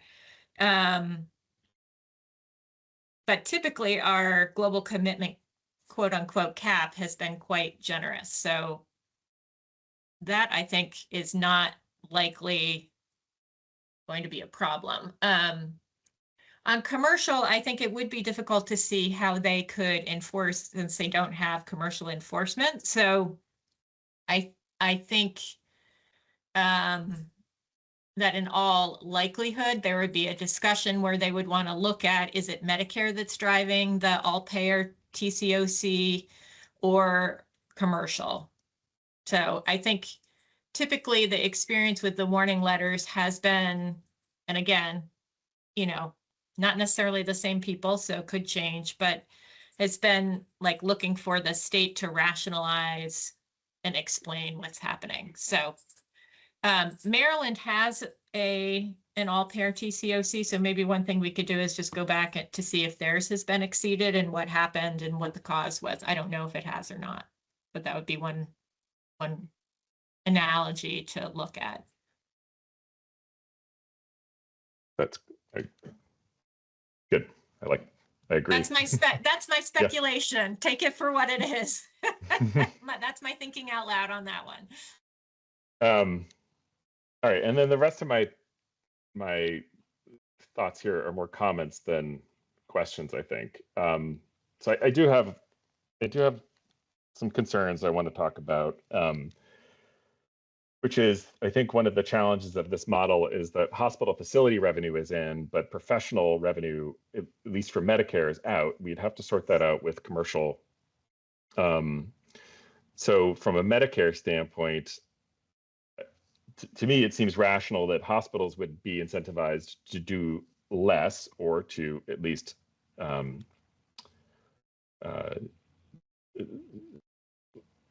spend less, but physicians, nurse practitioners, PAs, others who bill professionally could be incentivized to do more. So I'm concerned that in that current dynamic, we could create some significant conflict between what I refer to as providers, physicians, PAs, nurse practitioners, and other people who provide services, and the big P providers, hospitals, and organizations that are the facilities that are billing in conflicting ways. There's conflicting incentives there. That's a concern I have. Another concern I have is regarding the methodology on service line changes, which I know that we're talking more about the term sheet today than the global budget methodology. But if a hospital wants to add or remove a service line in order to continue to get their allocated component of money or a proportional amount of money from that, they would need prospective approval by the Green Mountain Care Board and CMI. And I think in all the sort of various targets and plans discussed in this agreement, I don't think that I still have a clear idea, and I don't think we've developed a clear idea of the criteria of the process of how we would determine service line adjustments, let alone the timing for that. And so I just have concern and worry and that the the process is going to be burdensome enough that it decreases flexibility. The process of GMCB and CMI having to approve or disapprove service line changes decreases the flexibility of hospitals to respond to, I mean, for a lot of small hospitals, the providers that are available to them to provide services. Another concern I have relates to a recent JAMA Health Forum article that was written by somebody from Johns Hopkins and University of Maryland regarding the Maryland model. And it's an article that lays out for academic medical centers some questions and concerns about global budgets and how to think about the AHEAD model. And three things that they cited in that article are three things that I think could be sequelae of this model if it's not more nuanced than I think we currently have it, which is a lot of incentives, I think, lead towards shrinking the hospital footprint, which is, for better or for worse, could lead to what it has in Maryland, substantial reductions in hospital bed availability, which they then attribute to increased ED boarding and long ED wait times. As an ED provider, I will tell you that that is a major safety issue and staffing issue and increases complexity of delivering care. So it is not reassuring to hear that a state that has done a lot of work in this area has reduced ED length of stay or ED wait times because of their improved access to primary care, but instead has increasing ED wait times because of their reduction in hospital beds and just the clogging up of the ED with boarding.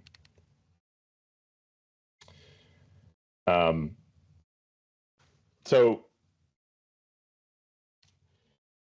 I think one of the other things that I struggle with in this model, which I think is a reflection on our last model, is the challenge of evaluating the model. When we look back at the all-payer model, at the beginning of the all-payer model, hospitals were in much better financial positions than they are now. Independent primary care practices, FQHCs, DAs, have never been soaring in Vermont, but I don't think the level of crisis that we're in now what was going on then. And we're a pretty fragile situation. The all-payer model started, COVID went in the middle. It's clouded the ability to evaluate the model.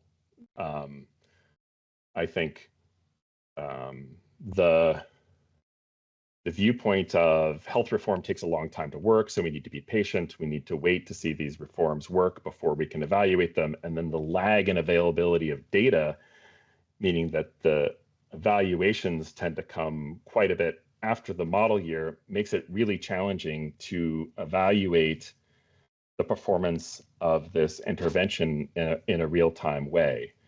And I think that my big concern on that is that if we were to, it was discussed, I think, at HROC on Friday, the exit clauses. So if we decide we want to exit, we have easy ability to exit. But the problem is we don't know that it was the right thing to do until a year and a half later when we can finally figure out what was occurring in that performance year. So I do think there's just inherent challenges with trying to understand real-time performance and real-time assessment to make decisions, to have actionable information that we can make decisions based upon our participation. And my last comment is, I think, maybe an insight into my personality, but I think a lot of people look at this model as bringing predictability and stability and flexibility to our healthcare system. And I look at this model and I worry about a lot of risk and trying to figure out if these risks can be mitigated. So I see financial risk of capping Medicare revenue at a growth rate that I'm concerned would not keep pace with our needs to improve access, and I think probably pent-up utilization demands. We have risks that with a change in federal administration, the interest and support for these experimental models could potentially wane. We just don't know. I think we have some risk to healthcare access. We've seen in Maryland dynamic changes in bed availability in hospitals and other access issues.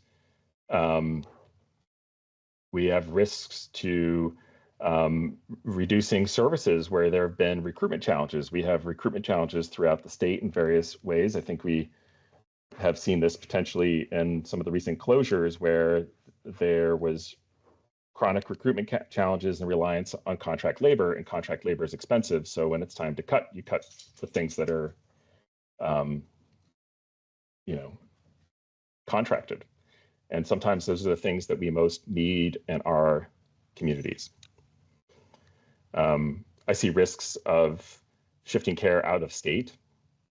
I see risks of shrinking hospitals in rural areas. The incentives to me look like it is potentially beneficial for a small hospital to shed services, keep revenue, but many of those communities don't have market viability to have independent specialty practices, other practices. And I still see risk of further increased reliance on commercial revenue. So, I think of risk a lot. I'm an emergency physician. I think we in my clinical job, I evaluate risk with limited information all day long, and certain risks I feel are worth the risk. If there's a situation where a failure to act is catastrophic, then sometimes it's worth the risk to see if you can mitigate that. There's other situations where the intervention may be more risky than the non-intervention. And so I'm trying to understand that balance within this model. I'm very interested, now that this term sheet is public, in hearing comments from Vermonters, from Vermont businesses, our health plans, plan administrators, our Blue Cross Blue Shield, MVP, primary care providers, and hospitals, is how they see how this plan could impact their healthcare, or their ability to provide healthcare, or the sustainability of their organizations, or the sustainability of services in their community. And if there are significant risks there, and I'm very happy that we can now bring this public, so then we can learn from that and work on developing not just monitoring strategies, because I think the monitoring gives us the information far too late. It's the mitigation and the incentives and the prevention strategies of those risks that I'm most interested in. So I'm so sorry for taking up so much time today, and but I appreciate the opportunity to ask questions and give comments.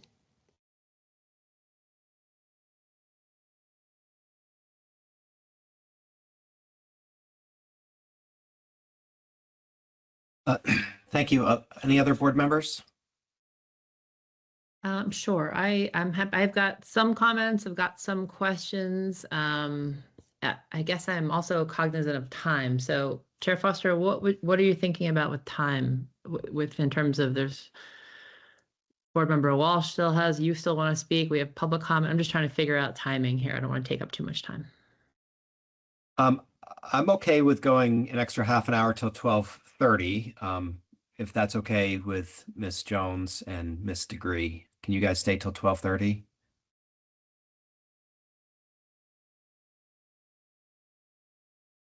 I am able to do that. I can as well. I do have a hard stop for 1 o'clock. All right. Well, we can extend 30 minutes then. I think that would be okay. Okay. I'll do the best I can, and maybe I'll hold some questions, because maybe there's some that are not that necessary. As I'm going through, I'll see what I can do to pare it back. But first, I certainly want to acknowledge and appreciate all the work that has been done to get us to this point. I know how many resources, energy, and time, and creative thinking, and hard negotiating with CMS have been done. So I really do want to appreciate Secretary Samuelson, Pat, Robin, Dave, staff at both, the board and AHS. I mean, I know it's really important work. I guess part of what I will say was I share many of the same concerns that Dave articulated. I'm not going to repeat them, but I am worried about the financial and implementation risks associated with the model. I'm concerned that the model will exacerbate rather than improve access. I'm not sure it improves affordability, and I worry that providers may not see this as a path to sustainability. So I am looking forward to the public comment from the providers to see how this term sheet sits with them. How do the hospitals feel? Is there going to be interest in joining this model from hospitals and from practices?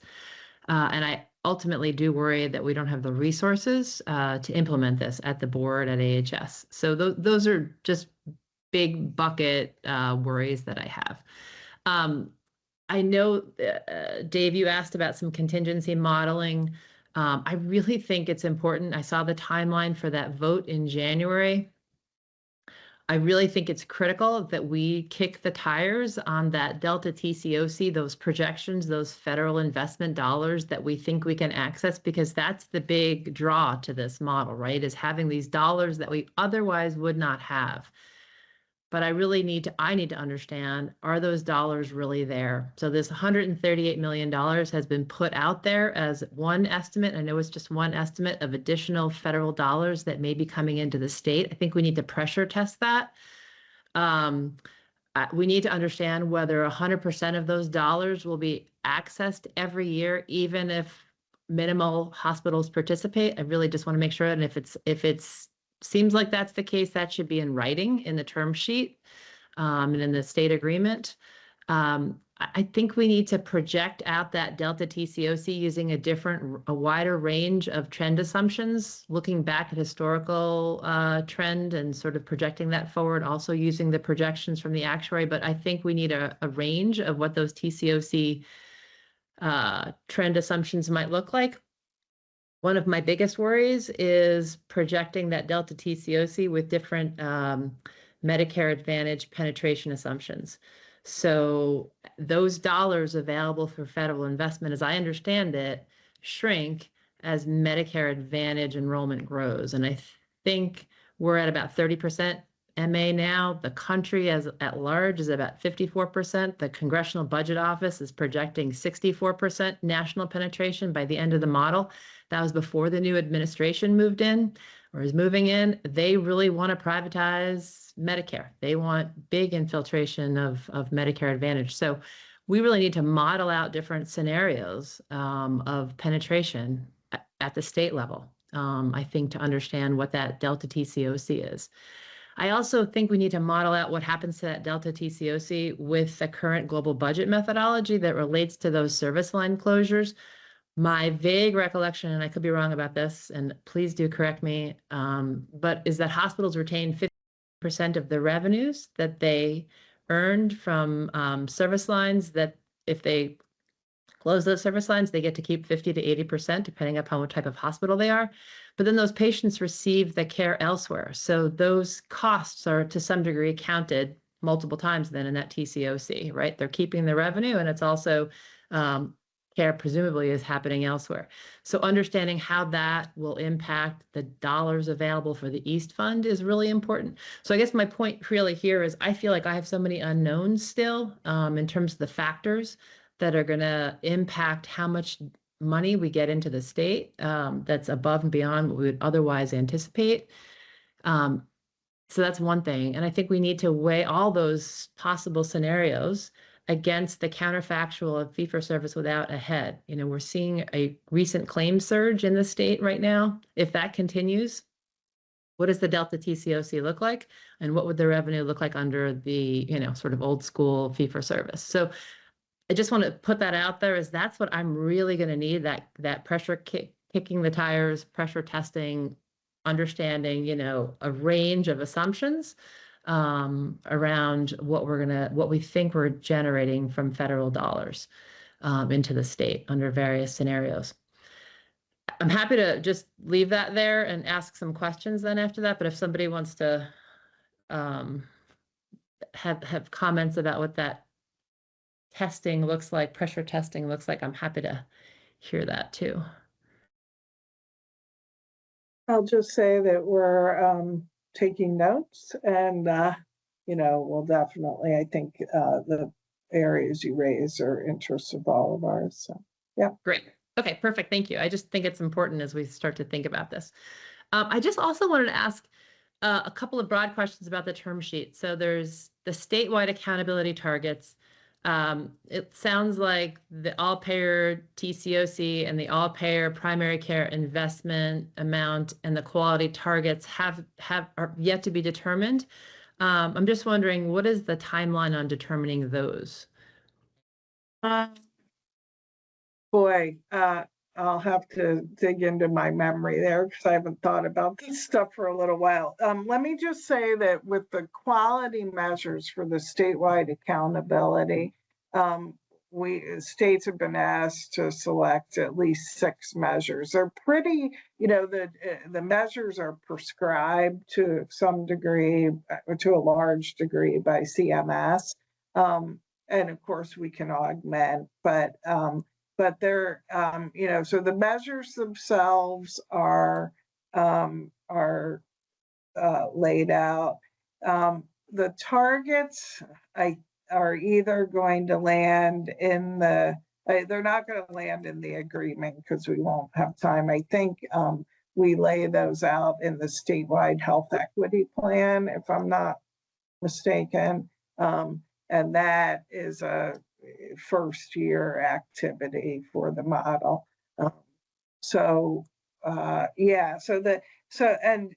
Similarly, the all payer total cost of care, we have to have a process outlined, either an executive order, regulation, or statute.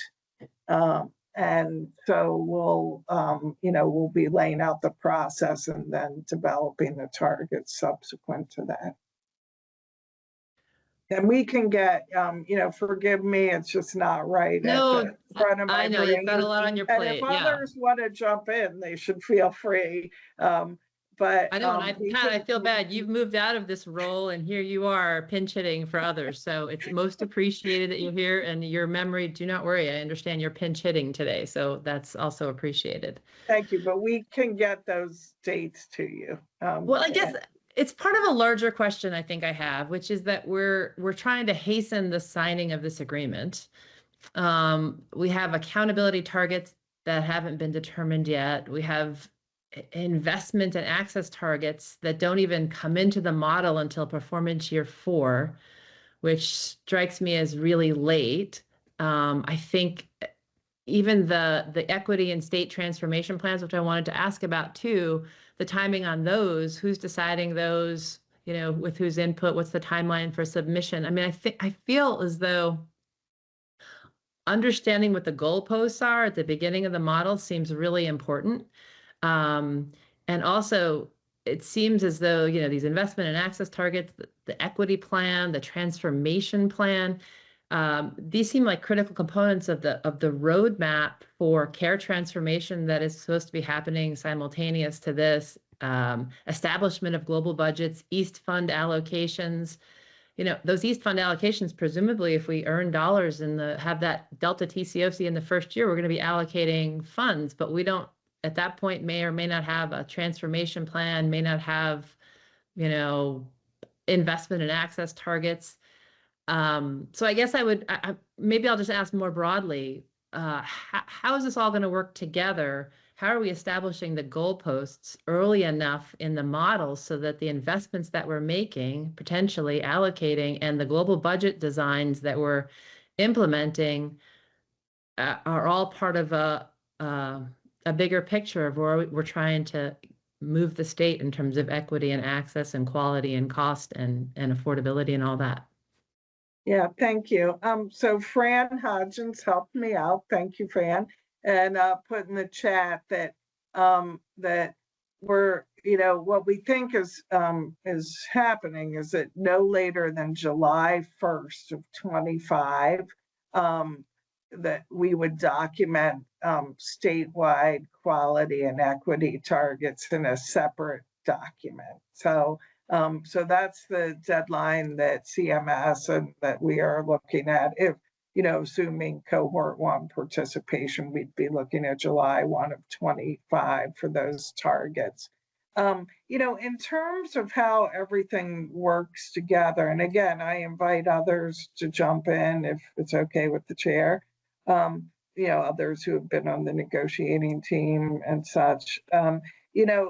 Clearly, the goal is to have, there are the ahead goals, sort of the broad federal goals in the model. There are, the Medicare specific targets. There are the all payer targets, and that includes primary care investment, quality and equity. In what CMS is talking about with Vermont, there are these investment and access targets, which I know has been something very important to the board. That's a little ways down the road. And as we mentioned earlier, there's nothing that precludes us from, rolling up our sleeves and getting to work on those sooner. So clearly, the idea is that all of these components work together, that they align, that Medicare aligns with what Medicaid is doing. And in our case, like for primary care, that's the blueprint for health, and it's multi-payer. The idea is to drive toward those overarching goals of reducing growth and costs, of increasing investment in primary care, of reducing disparities of health, addressing health equity, and improving quality. And the state has some latitude on, how to, which measures to focus on, whether to augment that with additional measures, and for the all payer work, the target setting. So there is a certain overarching feature of this model that really looks at everything aligning with those goals. That might be easier said than done, but everything does appear to have a way of tying together. So maybe for expediency and knowing other people want to speak to, maybe it might be helpful to add to the timeline when the accountability targets will be set. As you said, July 1st for the investment and access targets, even though I guess it's not submitted until performance year 4, it sounds like July 1st, perhaps we'll have them. When is the state equity plan going to be submitted? When is the state transformation plan? That would just be really helpful for me to understand when are we going to have all the pieces together so we have the roadmap of where we're going. It'll help me understand if this is feasible, and seamless integration of all the parts in advance of actually trying to implement it. I will say I'm not going to go too much into this, but I share some of the concerns that Dave raised about out-of-state spending. And my concern is exactly the same. So I'm just going to say, could we be creating access barriers for patients if there's some incentive for capping in-state hospital revenue and then held harmless for increases of out-of-state care? Hospitals that have affiliations with out-of-state hospitals could actually move that care out of state, right? A UVM could shift Vermonters to New York hospitals. It would keep their global cap low, and it would help us be, not trigger those total cost of care targets. But is that great for the patients in Vermont that may be forced or encouraged to seek care at, either higher cost or lower quality care farther from home? So I just don't know how that works, and I think we should think a little bit harder about that piece. I did want to ask if there could be some analysis about the EPC payments, and Dave brought some of this up. So we know that it's $17 on average. It's only paid out for traditional beneficiaries, right? So MA beneficiaries there would be no dollars for those. So I think it would be helpful for us to really understand what are those EPCP dollars coming into the state by year under various assumptions, right? So what are the proportion of practices that would be eligible in each year? For example, pediatric practices that are primary care pediatric practices, I'm assuming are never eligible. They don't treat Medicare beneficiaries largely. Hospital owned, eligible, depending upon, I guess the rural health clinics would be, but if they're not hospital owned, they're not. So really trying to figure out how many primary care practices are actually going to be eligible in each year for these payments. And then also considering that Medicare Advantage penetration and, kick testing the tires around that. If Medicare Advantage penetration grows under those scenarios, how much money are we really talking about coming into these primary care practices? How many practices are going to benefit? I think we just need to model some of that. I also wanted to ask in the term sheet, what is the inflation rate that's going to be used to increase the EPCP? It just says inflation, adjusted for inflation. Do we want to put something more specific on that? So I'll try to, there were a couple questions in there. The EPCP, we can, because we know for year one that it's $17 average PM, we can, model out if X percent of Medicare beneficiaries, fee-for-service benefit. There's about 108,000 Medicare fee-for-service beneficiaries in the state currently. The whole MA penetration thing, others I think have thought more about this than I have, and I can't quite get my head around it because we have had growth in Medicare Advantage penetration. The growth, my understanding is it's slowed a bit recently, but it's definitely, we've seen some growth. We have an aging population, so we have more people coming into Medicare eligibility. I'm frighteningly close to that. In fact, I'm actually proud. I guess I'm there. And Congratulations. And so so it's kind of hard to figure out, more people might go into Medicare Advantage, but we've got this bolus of aging Vermonters coming down the pike. So, can't really, but with the EPCP, we can model it by 50 per, I think we did some calculations that if 50% of Medicare fee-for-service beneficiaries were with a participating, were with practices that were participating, it would be, like $11 million in the first year. I can't answer what they're going to use for inflation.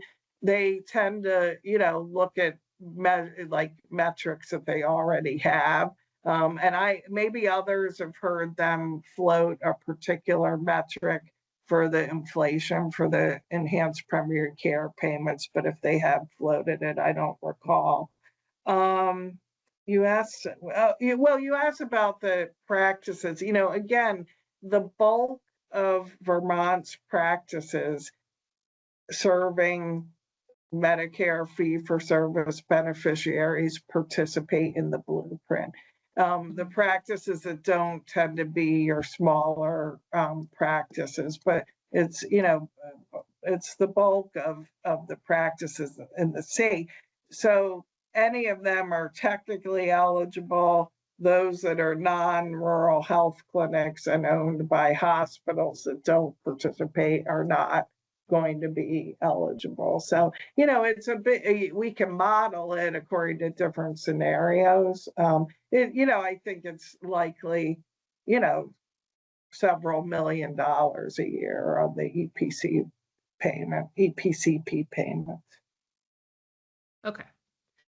It's just helpful to understand how much money is really, it's going to what's the benefit side of this, right? How much money is actually coming into the state, and what's the confidence interval around that, the high and the low of that. So I'm trying to like you figure said, that out. Ranges too. Yeah, ranges, exactly. In terms of ranges. Just trying to figure out the ranges. let me just scroll. I'm going to try and skip any of the smaller questions. One of the bigger questions I have regarding it's the participation of hospitals, and I think it relates a bit to the, AHEAD has been recognized as a potential way to stabilize hospitals, and would work in conjunction with Act 167 and the care transformation, and the East Fund might be helpful. And there's been conversation around post 167 Oliver Wyman care transformation as well. AHEAD is going to be one of the helpful tools here. And I just want to ask a little bit about, given that it looks like maybe it would take until year 5 for critical access hospitals really to be expected to be in, and only one might actually come in at that point. And, we've got hospitals on the brink now, right, that are struggling, and they tend to be critical access hospitals. So I am trying to figure out how AHEAD would work with ensuring hospital stabilization of those critical access hospitals that are probably at most risk, given the timeline that we're seeing for potential entry, if at all, of critical access hospitals. Yeah, so I'll reiterate those hospital participation percentages: 10% for year 1, 50% year 2, 80% years 3 and 4. So performance year 5, if all your PPS hospitals were in performance years 3 and 4, based on, the estimates we have now of the percentage of the state's total, net patient revenue for Medicare fee-for-services. You're talking year 5, where to hit the 85%, we would likely need a critical access hospital or 2 at that point.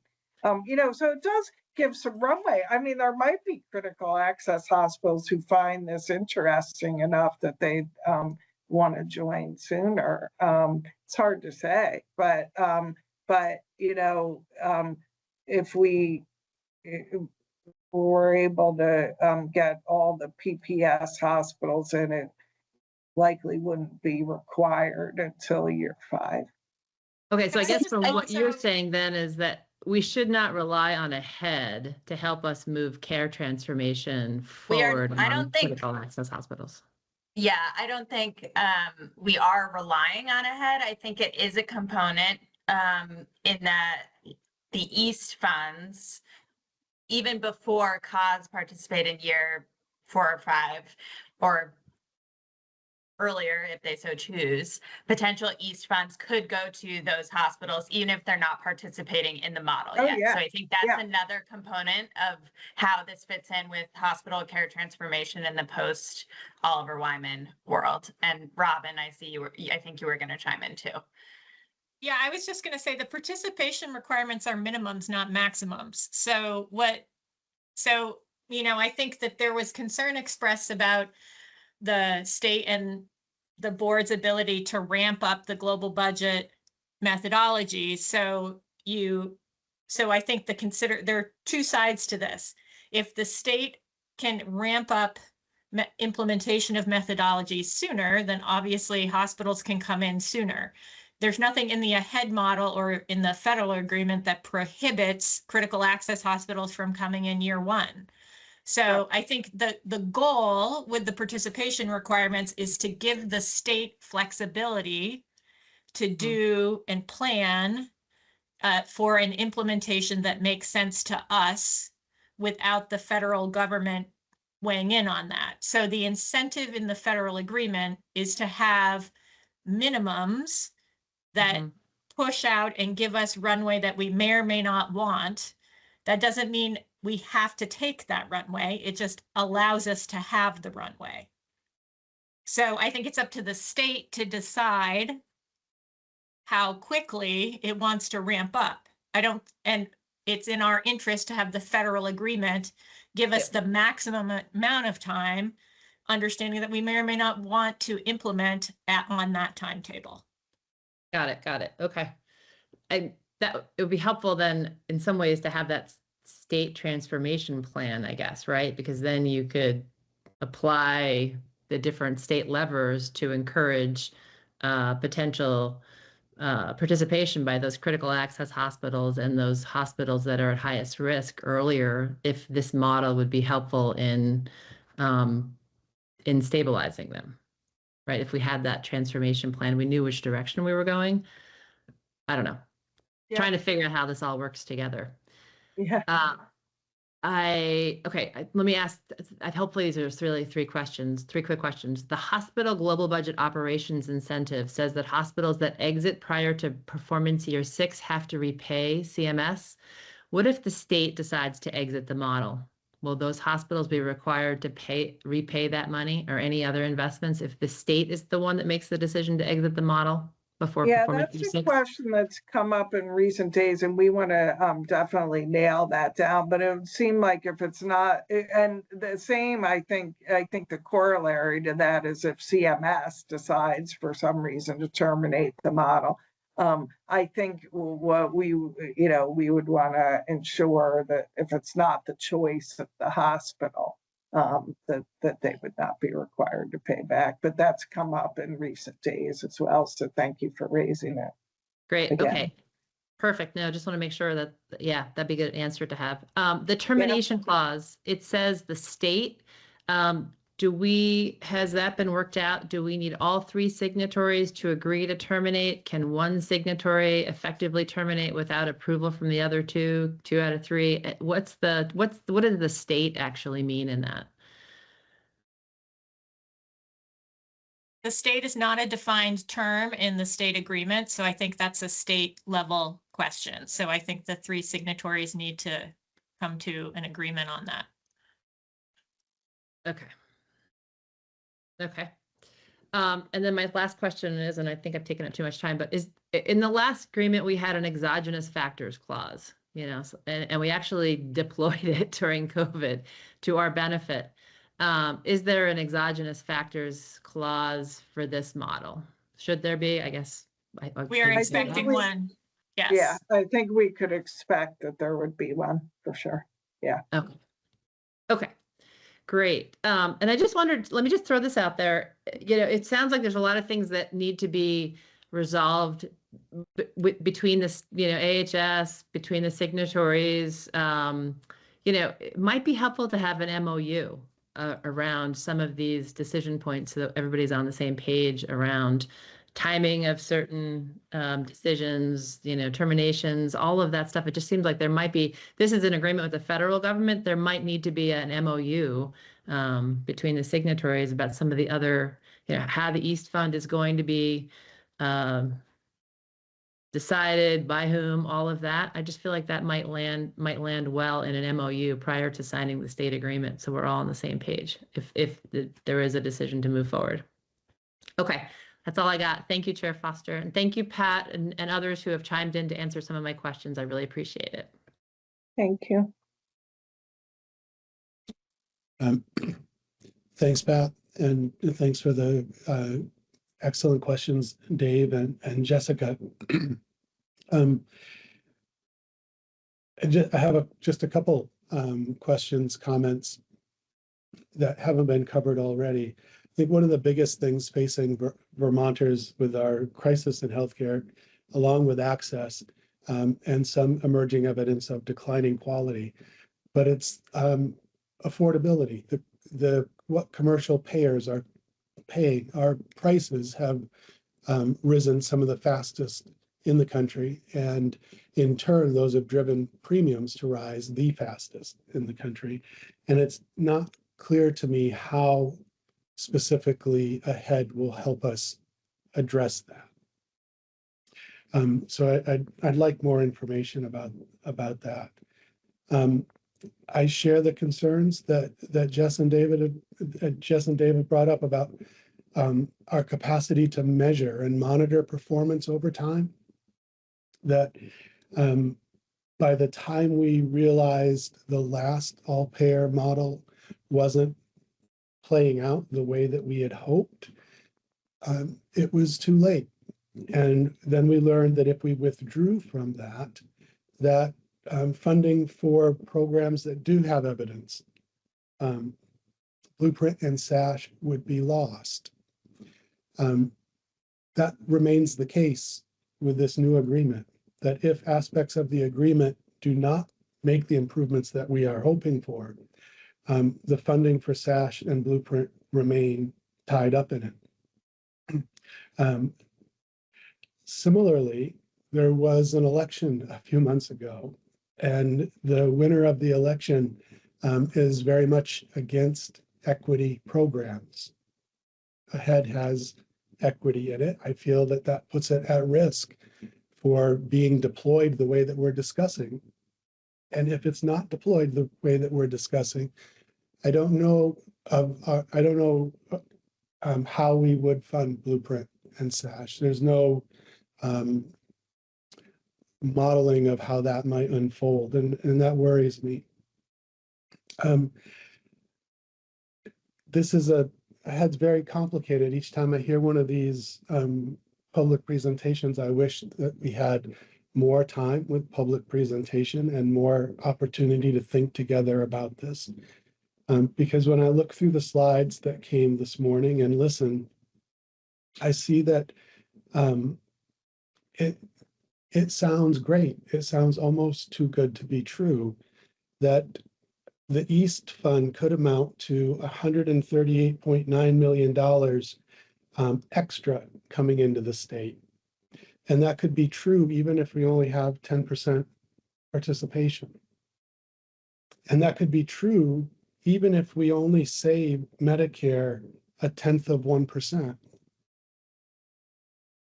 So it seems to me the requirements for getting that transformation money are incredibly low.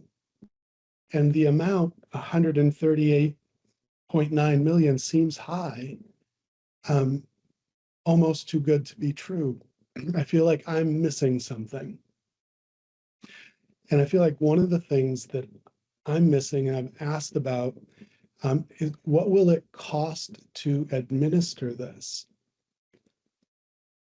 It wasn't until there was only 1 year left in the last all-payer model when we had an estimate of what it cost the state after all was said and done. And while the model appeared to save Medicare a little bit, it cost Vermont $100 million. While access got worse, quality declined, and commercial prices went through the roof. We don't know what this model will cost us.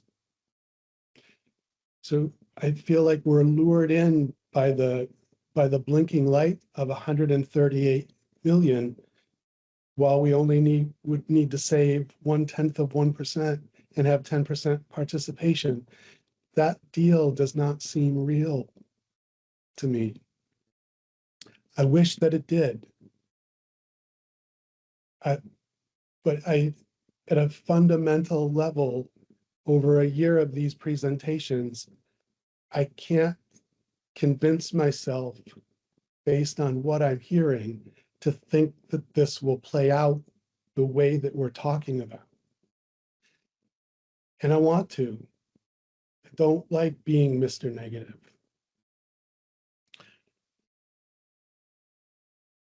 We have no estimation of the cost of doing this. It's huge, it's complex. The amount of money, 138.9 million coming in, seems like a lot.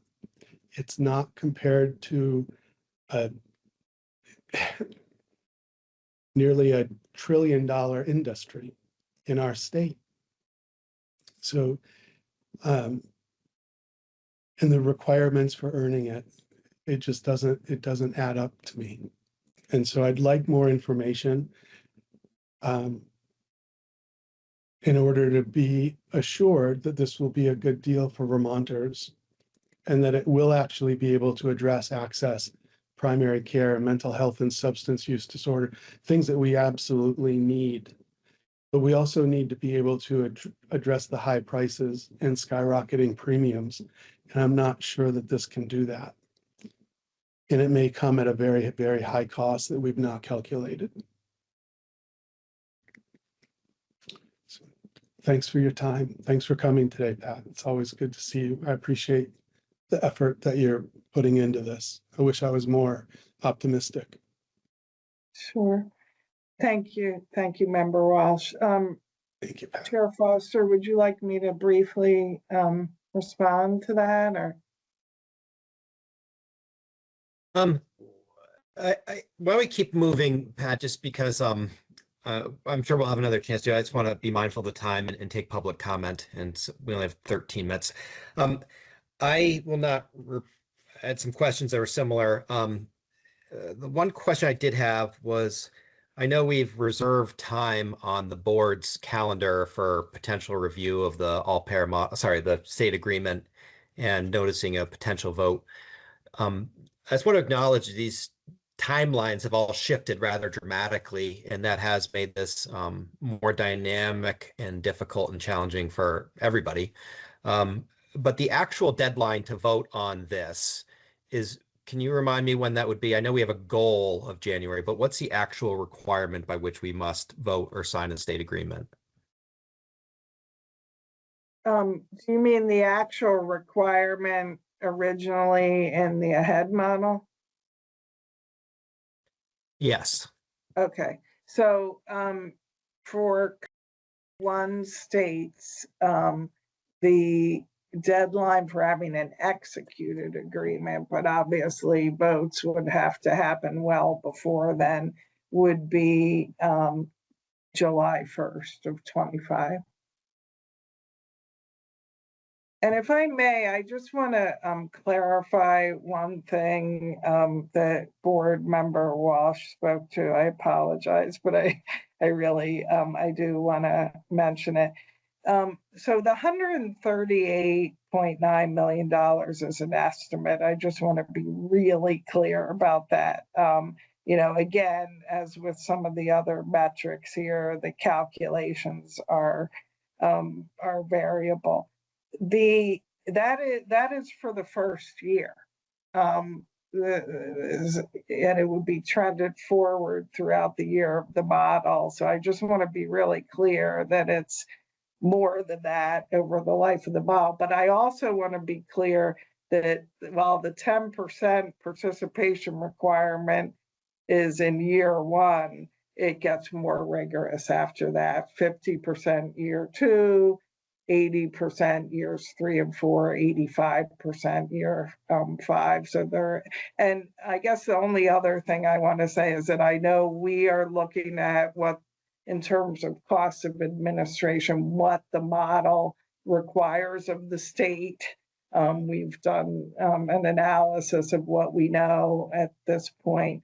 And then I know the Green Mountain Care Board also is doing it, but we've done it, you know, like across the whole state. So that's just a really important point that I think board member Walsh brought up. Thank you. Thank you for letting me digress a little. But July 1st was the term, the timeline for an executed agreement. There is definitely been a change in interest in getting it done sooner since then. Right, and we had considered moving it up to January in light of other changes that are kind of going on in the macro environment, but the deadline, the actual deadline remains July 1st. I'm going to go to public comment via, actually, sorry, I'll turn to the healthcare advocate first. Good afternoon. I don't get to say good morning anymore. Good afternoon. Thank you for this conversation. I feel like this is one of the first really honest public conversations about all of the moving pieces here and all of the complexity. And I appreciate it. I think a lot of the questions and points that have been raised already are questions that we have. And so I was going to ask a question or two, but I think instead I'll just make a comment or two. I think, you know, this discussion of the Delta TCOC or East Fund monies, I just know that there are various sectors around the state who think that is their bailout. And whether it's hospitals or whether it's other community providers that we're all worried about, or whether it's investments in new services that we know we need to build. And so I think that is a place where there needs to be an honest conversation. Because this thing's not going to work if everyone thinks, hey, $138 million a year or more, to Pat's point. If that is real and not subsumed by growth in the cost of providing care, if it's real, where's that money going to be going to go? And is it? I just know that when I talk to various people, they think, oh, here is our answer, and it can't be everyone's answer. It might sound like a lot, but it's not enough. And then the other point I was wanting to make is, thank you, Member Walsh, you sort of spoke to this about SASH and Blueprint. Actually, let me say this. Pat, the way you talked about the transfer of the monies for SASH and Blueprint, a little bit sort of more matter-of-factly, that it would go to a hospital and then the board would, through its hospital budget authority, would assure that it went to the right parties. Why? When I hear discussions about the East monies and the complexity of getting those monies to the right place, why wouldn't it be as simple as you described for the SASH Blueprint monies? Well, I think it is. I mean, I think CMS needs a mechanism to flow the funds. We have it in our current model. The funds flow for SASH and Blueprint flow to the ACO. And so, actually, yeah, I think that's how it still works. But, at least the community health team fundings flow to the ACO. But at any rate, they need a mechanism. And so, the hospital global budgets are that mechanism. So I think part of it is how do the funds flow? And then part of it is who has the authority to make sure the funds get where they need to get. And through the hospital budget process, that's the Green Mountain Care Board. And then the further question is, how do we decide, how these funds should be allocated? Those are all really salient questions. It's not, it's not simple for sure. But it's the mechanism that has been identified as how those dollars would flow, who has the authority, and then we will want to agree on particularly the East Fund, which is less clear than Blueprint and SASH, and potentially more funding. How can we make sure that there's a really good process for both, as Member Holmes talked about earlier, aligning that with all of the overarching and really important goals that we're trying to achieve, and just making sure that the funding gets where it can best serve Vermonters. Thank you. I was thinking, I just wanted to make this more as a statement than a question. I agree with what Member Walsh was saying a moment ago about sort of the linking of these major healthcare reform efforts to the funding of SASH and Blueprint. That's really unfortunate. I mean, there's a few things that we're doing that we really know work. And if we decide to do ahead, it's not because of funding for SASH and Blueprint. Yeah, it's linked. But the reason to do ahead is not $10 million. It's significantly more than that. If we come down on the side of that, we should do it. And so I just thought I would just say here, we should de-link. We should find an alternative way, identify, recognize it as a priority to fund SASH and Blueprint. And for that matter, we should double, triple, quadruple the amount of money we put towards SASH. I think it works, and I think we know it works, and we don't need a federal model to do it. We just need the commitment to spend the money on it. Thank you, Mr. Chair. Thank you.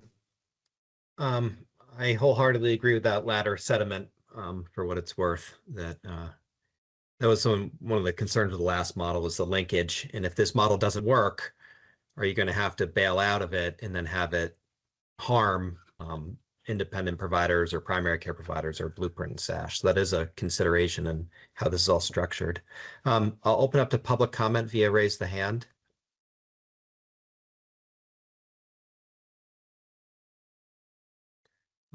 David Schneider.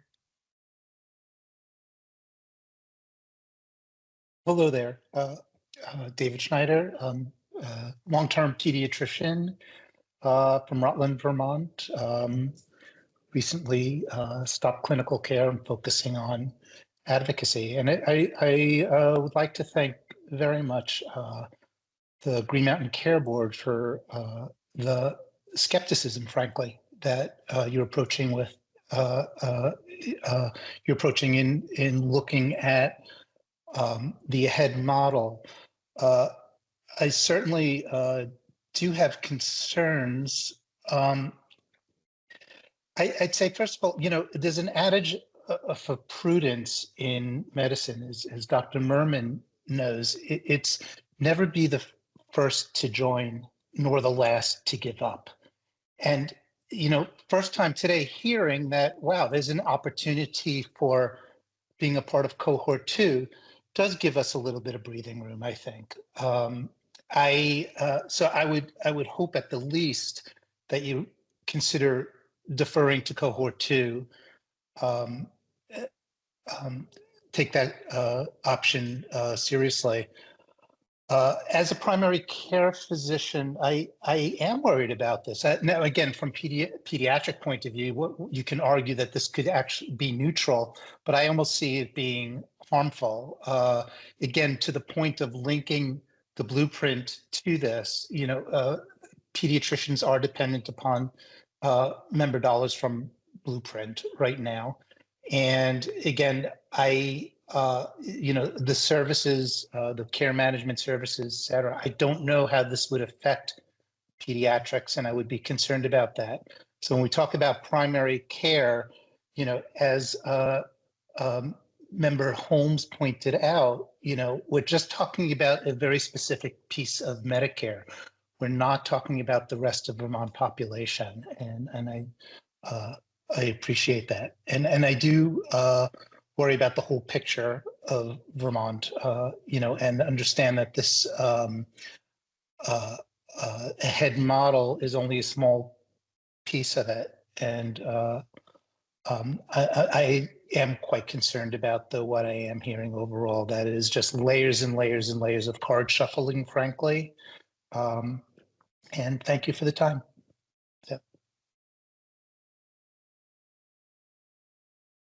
Thank you, Doctor, very much. We appreciate your comments, and thanks for participating today and listening. Any other public comment?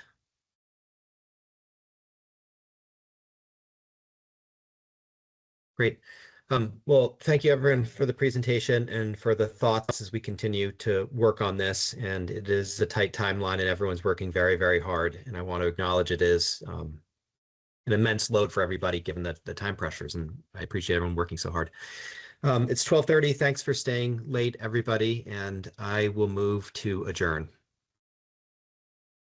Second. All in favor, say aye. Aye. Aye. Aye.